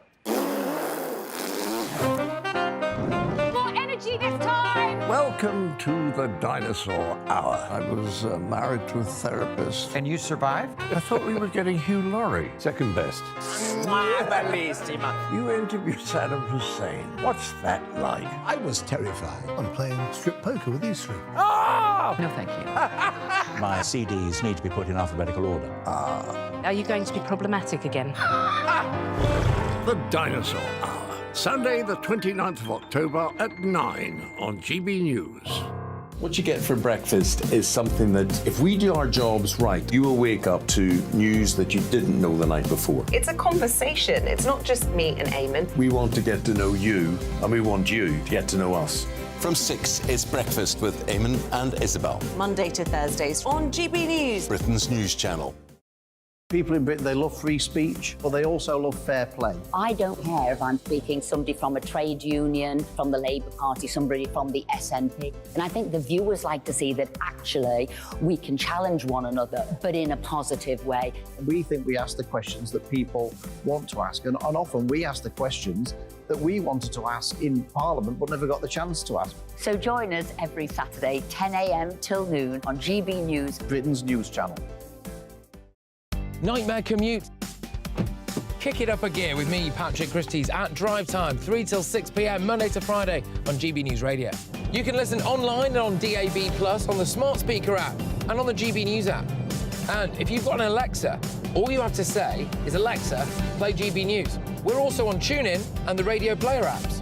From the school run to rush hour, get revved up with me, Patrick Christie's, on GB News and GB News Radio. Westminster is going around in ever-decreasing circles, followed by the media. Britain is broken. How on earth did we get into this mess? But more importantly, how do we get out of it? Join me at 7 p.m, Monday to Thursdays on Farage, here on GB News. We will have open, rational debate. We've got to work out how Britain moves forward from this. Join us here on GB News, the People's Channel. Britain is watching.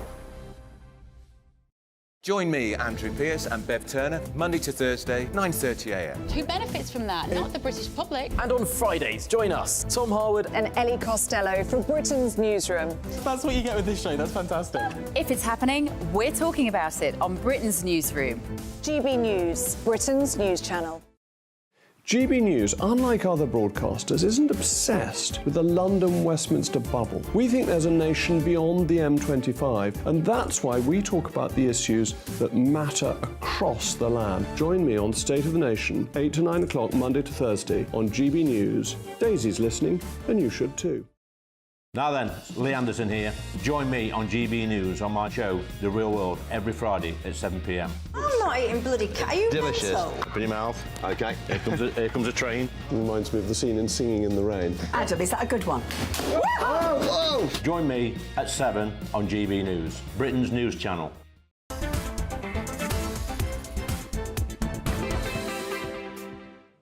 Good afternoon, 23 minutes after 5 o'clock. This is GB News. I'm Nana Akua. Now it's time for the Great British Debate this hour, and I'm asking you, who is the greatest threat to global stability? Is it not the UK, but is it America? Is it China? Is it Russia? Is it Iran? We're living in a very cruel society. The conflict between Israel and Hamas continues to spiral, as reports say more than 700 Palestinian children have reportedly been killed in Gaza. The war between Russia and Ukraine nears 600 days and seems to be no closer to conclusion than the day it started, hidden in the news agenda due to events elsewhere, of course. And meanwhile, Russia, China and Iran continue to expand their nuclear war chests. In such a volatile world, I'm asking, who is the greatest threat to global stability? So I'm joined now by Will Geddes, security expert. Sunil Sharma, Chief Operating Officer, and the Conservatives' Friends of the Commonwealth. Also joining me, Greg Swenson, Chair of the Republicans Overseas, and Anthony Glees, Security and Intelligence Expert from the University of Buckingham. Right, so I'm going to start with you, Sunil.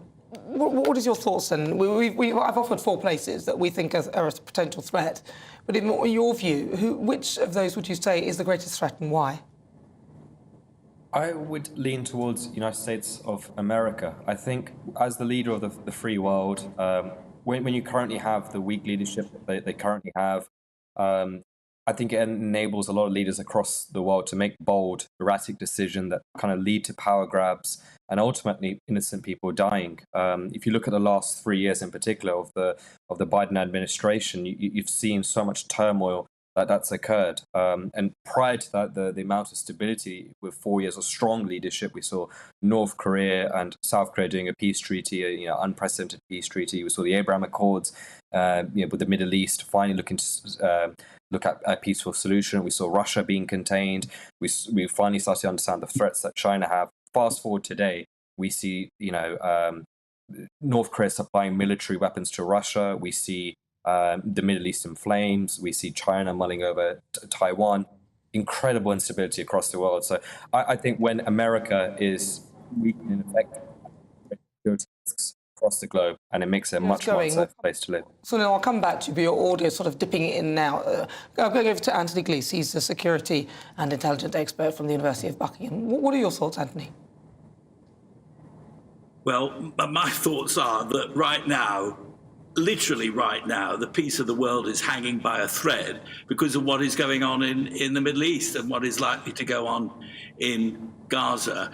And our fear must be that the Israelis will kill a very large number of innocent people. We understand why they feel they have to do it. It doesn't mean it's the right thing necessarily.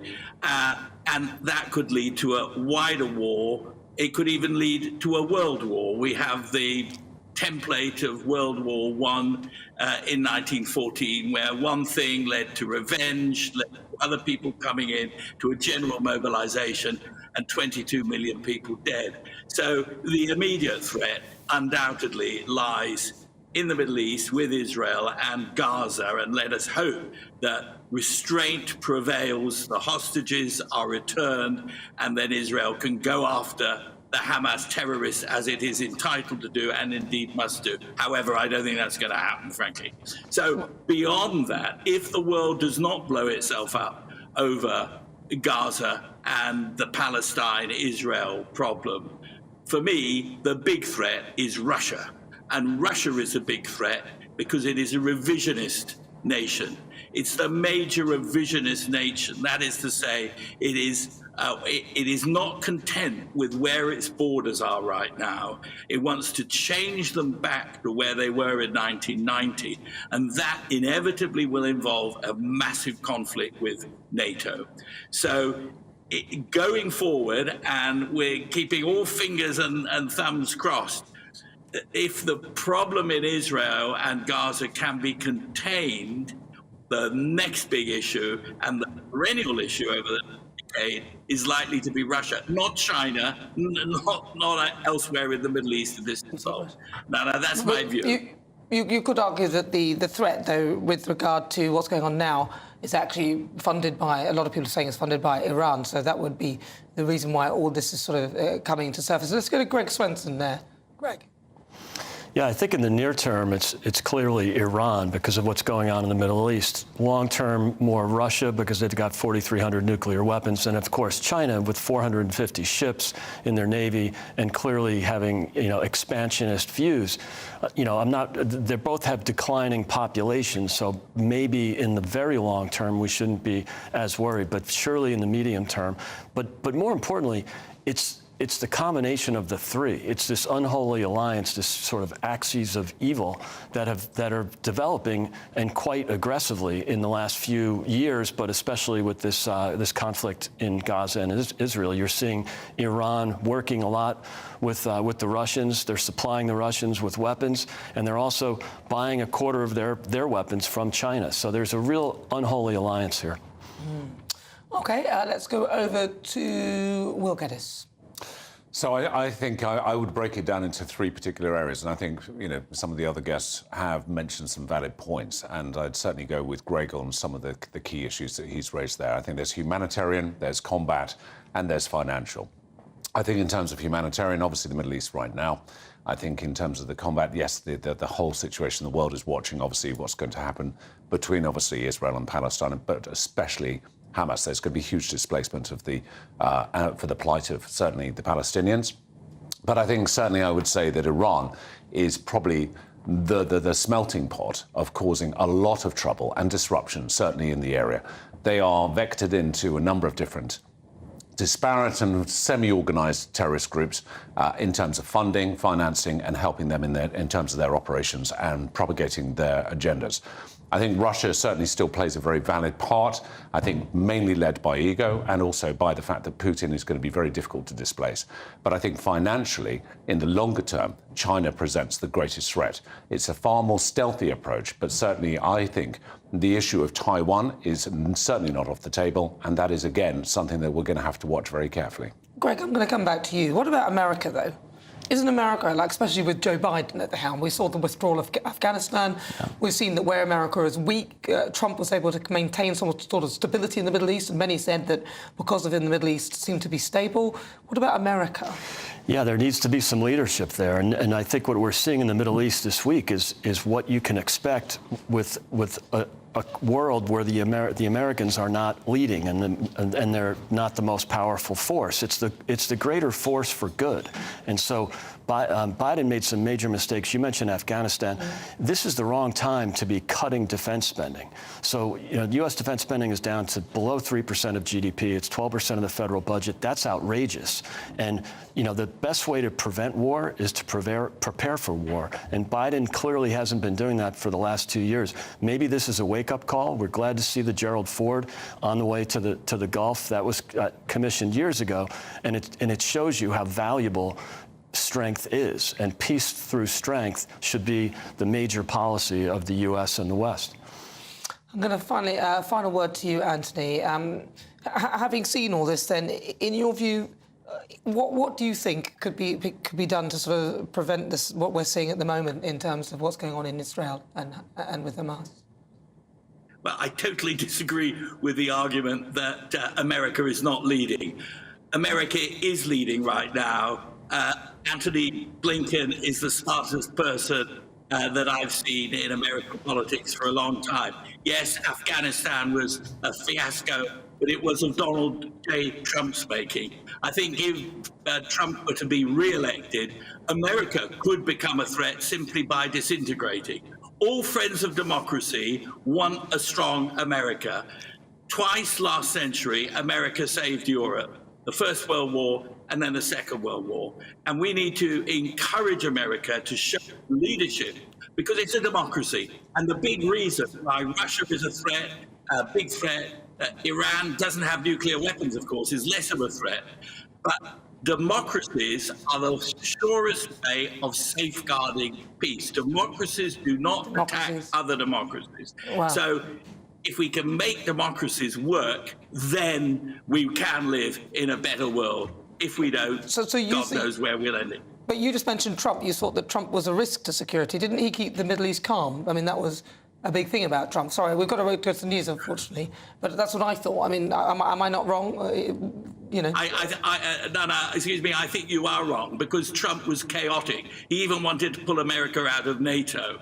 Sensible Republicans want a strong America, and yes, Biden is very elderly, but Anthony Blinken, he's strong, and he's urging restraint on Israel right now. Okay. If they had any sense, okay, well, listen, I'm going to let Greg have 10 seconds because you can come back on the Trump thing very briefly, then I've got to go to the news. I think Blinken and Biden are saying the right things the last few days. Their natural impulse last Saturday morning was to urge restraint, which is in many ways urging surrender.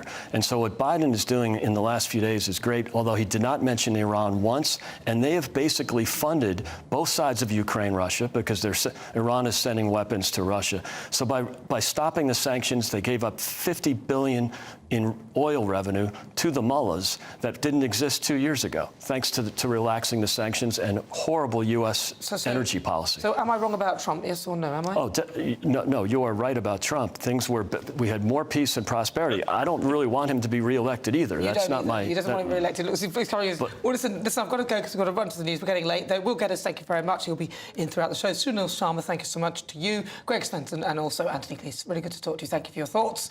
This is GB News on TV, online and on digital radio. Coming up, it's time for the Great British Debate this hour. And I'm asking, who is the greatest threat to global stability? Is it China, Russia, America, Iran? You'll hear the thoughts of my panel, Lizzie Cundy and also Matthew Larson. But first, let's get your latest news headlines with Aaron.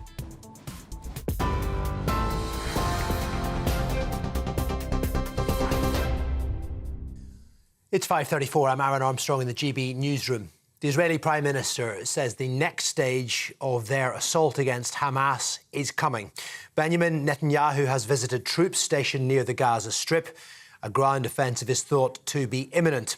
It comes as an extended deadline for Palestinians to flee to the south of the enclave has passed. Tanks and more than 300,000 reservists have been mobilised in southern Israel.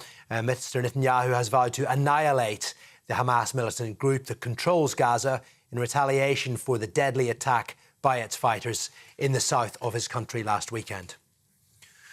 Meanwhile, thousands of Palestinians have continued to flee northern Gaza with that new evacuation window now closed.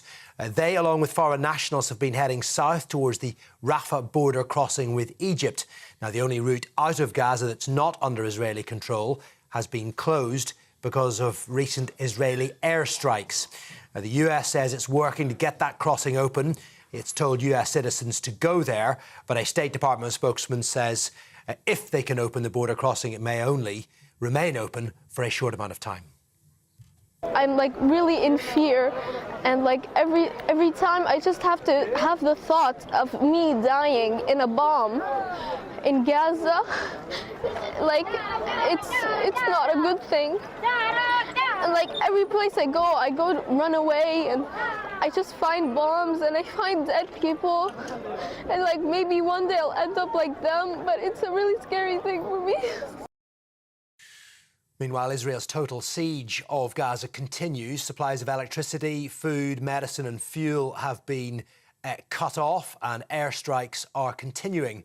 Hamas says 9 captives, 9 of its hostage, including 4 foreigners, have been killed because of Israeli airstrikes.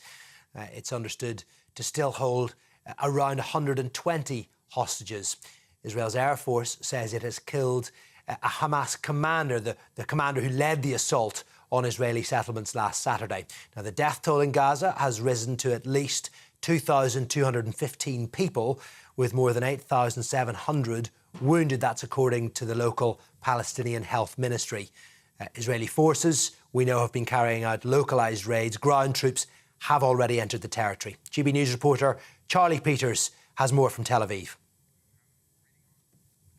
Bring you Charlie a little bit later. Meanwhile, we can bring you this. France is deploying 7,000 soldiers to increase security after a school teacher was killed and 3 others injured. It's being linked to the conflict between Israel and Hamas, with France raising its security alert to its highest level. The suspect has been arrested. Police say he's a Russian-born Chechen and a former student of the high school. In Paris this morning, the Louvre was evacuated after receiving a written threat. I'll be back with more at the top of the next hour, or you can get more now on our website, gbnews.com.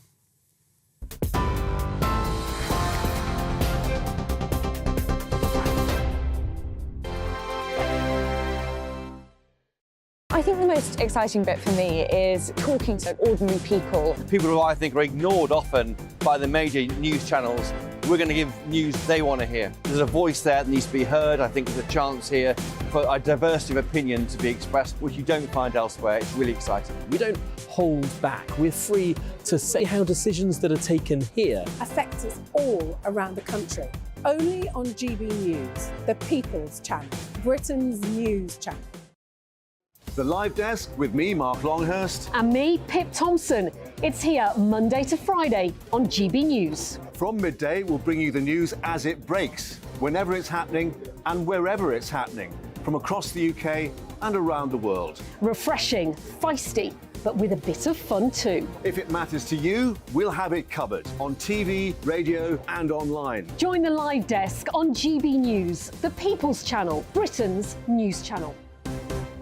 So Jubes & Co, we tackle the issues of the day with real, robust debate, both sides of the fence, battling it out with me in the middle with my forthright opinions and views. And often really interesting things happen because you start with a position and then by the end of the debate you find actually, well, I might not have thought about that one. What we need in this country is 2 new political parties. You should maybe think about doing a 2024 calendar. I'm Michelle Dewberry and I'm keeping you company right through until 7 o'clock this evening. GB News, the People's Channel, Britain's watching. Join us every night on GB News at 11 p.m. for Headliners, which is 3 top comedians going through the next day's news stories, which is exactly what you need, because when the establishment has gone crazy, you need some craziness to make sense of it. Headliners. You don't have to bother reading the newspaper. We've got it covered for you. Every night at 11 p.m. and repeated every morning at 5 a.m. We won't send you to sleep like some of the other paper review shows out there. So join us 11 p.m. every night on GB News. The People's Channel, Britain's news channel. Join me, Camilla Tominey, on Sunday mornings from 9:30, taking the politicians to task and breaking out of SW1 to see how their decisions are affecting you across the UK. Bursting the Westminster bubble every Sunday morning, only on GB News, the People's Channel. Britain's watching. Every Sunday from 11, join Michael Portillo. There will be topical discussion, looking at the week before and the week to come. So kick back and relax at 11 a.m. on Sundays on GB News with me, Michael Portillo. GB News, the People's Channel, Britain's news channel.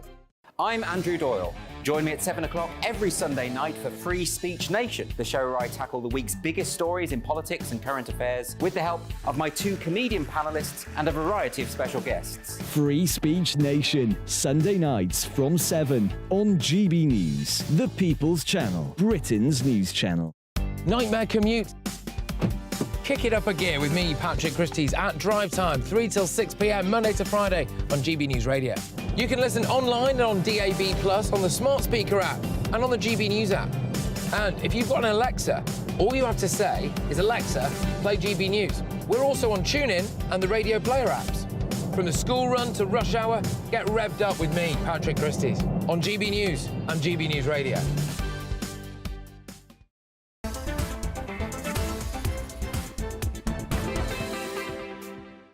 Good afternoon, 42 minutes after 5 o'clock. This is GB News. We are the People's Channel. I'm Nana Akua.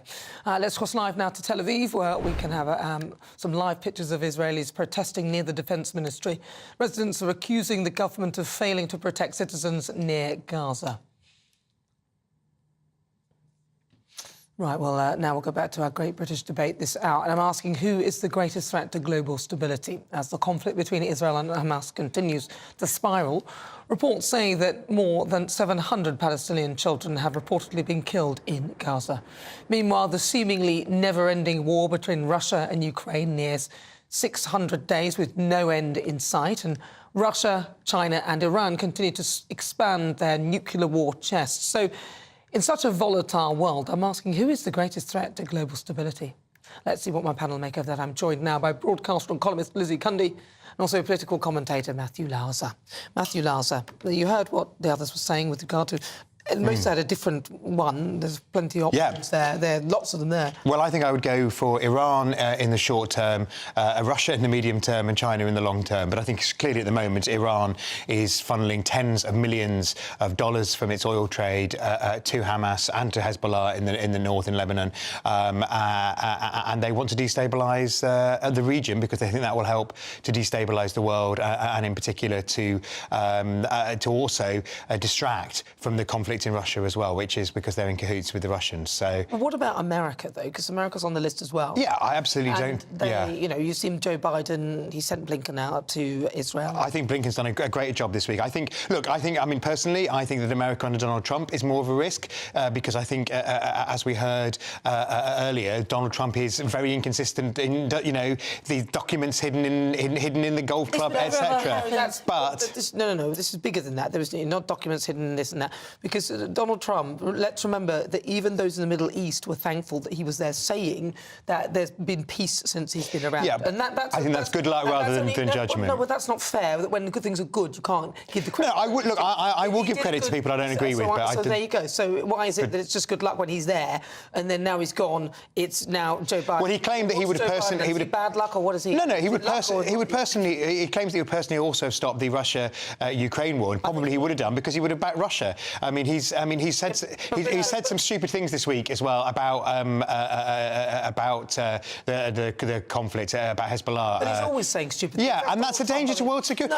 I don't think America, under either Biden or Trump as president, is a threat to world security. I think America has been the guardian of world security under presidents of all different parties since the end of the Second World War, and indeed was a big factor in the Second World War in good prevailing. So absolutely not America. I think that people are wrong to think that America's the threat. Well, let me go through them. America, for me, in some respects, is quite dangerous with Joe Biden as their leader. I mean, the guy can't even stand up vertically, doesn't know his own name.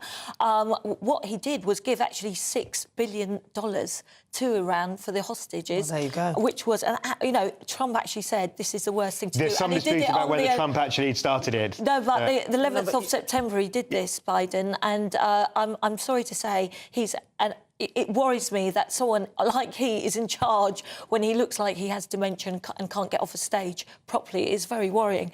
But let's look at them. With Russia, China, Iran, they're the unholy alliance, aren't they? Because Russia is probably delighted this is going on. It takes everything off the Ukraine. Absolutely. China, it takes eyes off what's going on with Taiwan. And Iran it's been proved, as our experts said, that they are behind Hamas. They've trained them, they've supplied them with millions, and they were to do with that horrific massacre which happened last Saturday and killed innocent people. And which we mustn't lose sight of whenever happens. Absolutely. 60 innocent lives were lost. And it is disgusting. And 120 held hostage. And it's shocking this is going on. And we've got a worry with Iran. The Middle East is a powder keg of competing political, religious and nationalists that are all extremists. They want to kill the Jews and they want to fight Israeli. That's what they want to do. I hear that, but I don't think they all want to kill the Jews. I'm just going to pull back on that a little bit because there are... Well, that can't be... That's not the mission for all of them. But the leaders of Iran have shown what they stand for. But it does seem to be that those who are aligned with Iran have much more more dangerous politics than those who are aligned with Israel and the United States. Since 1948, Arabs have tried to start 3 wars against the Jews. They've lost them all. And the thing is, we've got to think there are consequences of war. And for those that lose the war, and this is what's so frightening with Iran getting involved. Look, we've got our British Navy going out there. I think it's all signs with US involvement for Iran to say, right, maybe think twice about this. Well, that's one of the reasons why, of course, we were saying that they cannot get hold of nuclear weapons because... Obviously, as you see what happens when those sort of powers get hold of nuclear weapons, Russia, if you look at the way Putin is behaving now, they're literally posturing with those weapons and trying to frighten the rest of the world. That's the worry. Absolutely. I mean, I think, it's vital that we stop nuclear proliferation with more... we need to stop more nuclear weapons around the world, and particularly in these states whose sole mission is to destabilise both their backyard and thereby the wider world. And I think that, as you say, Lizzie, the connections between Russia and Iran are really worrying, because I think one of the things is that, that Russia wants attention taken away from Ukraine, and we mustn't forget the continuing conflict in Ukraine. We haven't heard anything about Ukraine for last week. In your view, then, who is the greatest threat to global stability? Iran. Iran. So OK. Right. Well, this shows nothing without you and your views. Let's welcome our great British voices. Their opportunity to be on the show and tell us what they think about the topics we're discussing. I've got 4 of you. Brian Dugan in Solihull, you go first. You've got about 30 seconds, Brian. Who is the greatest threat to global security? Well, I think that there are several states right now almost competing with one another to try to destabilise. Who would have thought, say 6, 8, 10 weeks ago that we'd have anybody competing with Putin in terms of that position. But I think it has reopened our eyes, if you like, to the fact that we do live in a very volatile world, Nana. And And look, America is not immune from it either in terms of, I unfortunately, I disagree with you. I think that Trump is not good for America. Oh, Brian, we've lost you. Seshni, he was out of time anyway. Seshni. Good afternoon, Nana. To be honest, I think that all four countries pose a global threat, but I think the focus is on Russia, China, and Iran. And what is getting missed is that America, as Lizzie has pointed out, and Anthony, I agree with, that America seems to be the greater threat. So I think because the focus is on the other countries. I mean, in Iran, we already know the threat that they pose in their contribution to the Hamas. It's really sad what's going on, to watch. I think So, people are Seshni, devastated. so which one? So which one then? America. America. All right, let's go over to Jonathan Jones. He's there in Japan, where he's been attending a British fair, as you can see. Jonathan, let's see. How's he looking? I can't see him. We've still got Seshni on the screen. Oh, there he is. Look at that nice little picture there of Jonathan. I don't think his mouth can move in that picture, though. Jonathan? No. Oh, there you go. So Yeah, Jonathan. we're here at the Hankyu British Fair drinking so much tea today now. You couldn't fight a war with the amount of tea that Japan's drinking, sent over from the UK all the way to Japan. But you know what? There's a lot of Japanese people that would agree with you, and America's record recently hasn't been so great, is it? You know, we've relied on them as the policeman for all these years, and suddenly it's not quite so stable. They need to drink a lot more tea in America, that's their trouble. I think they do. I think you've got a point there, Jonathan. We're all drinking our tea. Everyone drinks tea. Yeah, at home, drink your tea. Jonathan says drink your tea. We love it. Yeah, yeah. Oh, lovely. And let's go to Miranda Richardson, not the Miranda Richardson, but Miranda Richardson. She's there from the tropical island of Lanzarote in the Canaries. So, Miranda. Hi, Talk to Nana. us. Good afternoon. Good afternoon. I certainly think immediate threat, obviously, is Iran, and we know there are pockets, not obviously just in Iran, but around the world that we're starting to see where the troubles are hitting locally between the parties, in different states anyway. And I think then the other major issue is America have actually sat back a little bit. And I think because they have not been strong enough and not been leading, this is why, kind of everybody is sneaking up on them. Yeah. And China are very cleverly sitting back and waiting. If you kind of look at it like that, Iran and Russia are going to stick together, as we can already see. I think America really needs to get its game back, and we need to consider that China are just sitting there waiting. That's dangerous. Of course they are. Listen, thank you so much, Miranda, Seshni, and Jonathan. Thank you so much. Right, there's my Great British Voices. Time now for our quickfire quiz. This is the part of the show where I test my panel on some of the other topics that are hitting the headlines right now. Joining me, broadcaster Lizzie Cundy, your button, please. And Matthew Laza. Thank you very much. Right, let's hear at home, please play along. Right, so question one. The Nobel Prize for Literature was awarded this week at a ceremony in Sweden. Who won the award? Was it A, Margaret Atwood, B, Salman Rushdie, or C, Joss...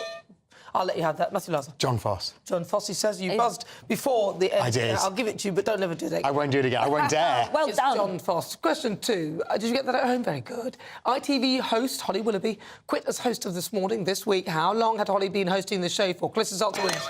Lizzie Cundy. 14 years. 14 years is actually the correct answer. Yeah, I knew that. Did you? Yeah. Yeah, but you didn't get there. No, I didn't get there. And also, I let you off with You did, so I think I'll keep your mouth, keep your traps up. I will. Question three. Former SNP MP Lisa Cameron defected from her party this week over bullying allegations. But which political party did she join? A, Liberal Democrats, B, Labour, or C, Conservative? Oh, I think it was Matthew Lala. Conservative. It was a Conservative. It was Conservative. It was a Conservative. It was indeed the Conservative Party. That's right. That is correct. Question four. True or false? Robert Kennedy Jr. announced this week that he will now run as the independent away from the Democrat Party in the run-up to the 2024 election. Oh, we were both. Because he did it when I had Yeah. Lizzie Cundy. It's true. It's true. She says it is in fact true. Yeah, you keep doing that. And I'm off. Do that again. You're off. Red card. I'm going to be banned. I'm going to be cancelled. You will be. You will be No one cancelled. gets cancelled on my show, but you can cancel You will yourself be by cancelled. breaking the rules. Question five. Attitude magazine has named their Woman of the Year who? Was it Dylan Mulvaney, B, Angelina Jolie, or C, Michelle Obama? Matthew Laza. It was Dylan Mulvaney. It was Dylan. Oh, for goodness sake. It was indeed, you're correct, Dylan Mulvaney. What's wrong with people? He's not a woman, he's a man. Yeah, I know. We're being erased. I told you. I mean, I think it's extraordinary. I mean, I actually subscribe to Attitude magazine, and I even got the thing this week telling me that how much it was going up by the next year. I'm very tempted to cancel it because that is literally lesbian erasure, that they couldn't, you know, they didn't find a British lesbian campaigner or something. It's just outrageous. We're raising women. It's a war on women, and everyone stood up and applauded. I wouldn't. I'd have got them there. So that is man. I don't mean to be rude, but if you're looking for a woman, this is one. Then I would have stripped off. Yes, here's a woman. So what one looks like. Oh, that would have been great. In a line, strutted along. That would have made the press, darling. Quickly been arrested. I'm not a woman, though, so I can. Then fine, sadly. Right, controversial. Listen, I've been asking you throughout the show, are we too soft on crime? According to our Twitter poll, 96% of you say yes, only 4% of you say no. Got to say thank you so much to my fantabulous panel. Broadcaster and columnist Lizzie Cundy. Thank you very much. And also political commentator Matthew Lala. Thank you very much. Thank you so much. And a huge I've been called worse. And a huge thank you to you at home for your company. It's always a pleasure as ever. I will be back tomorrow at 3 o'clock. Joining me, Christian Hamilton and Danny Kelly. Have a good day. I'll leave you with the weather. Enjoy.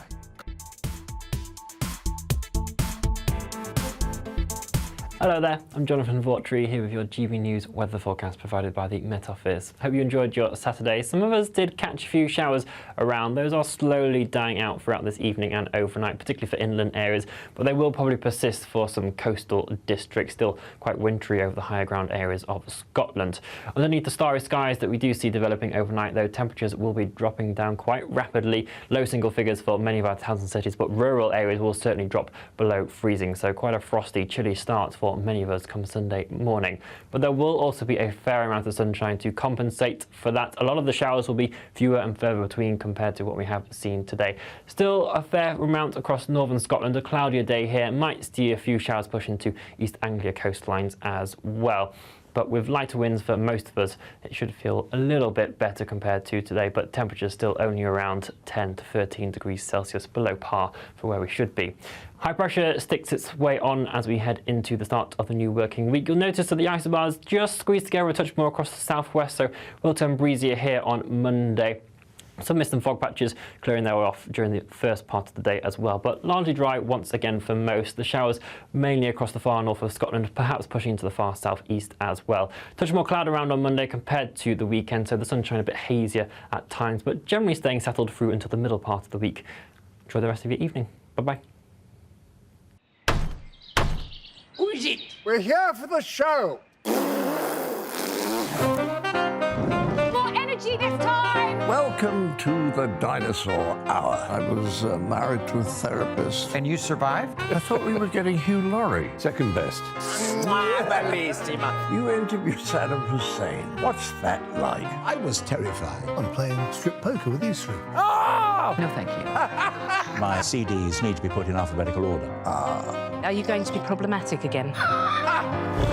The Dinosaur Hour. Sunday, the 29th of October at 9 on GB News.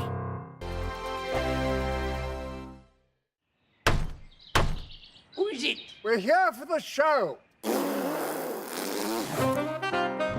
More energy this time! Welcome to the Dinosaur Hour. I was married to a therapist. And you survived? I thought we were getting Hugh Laurie. Second best.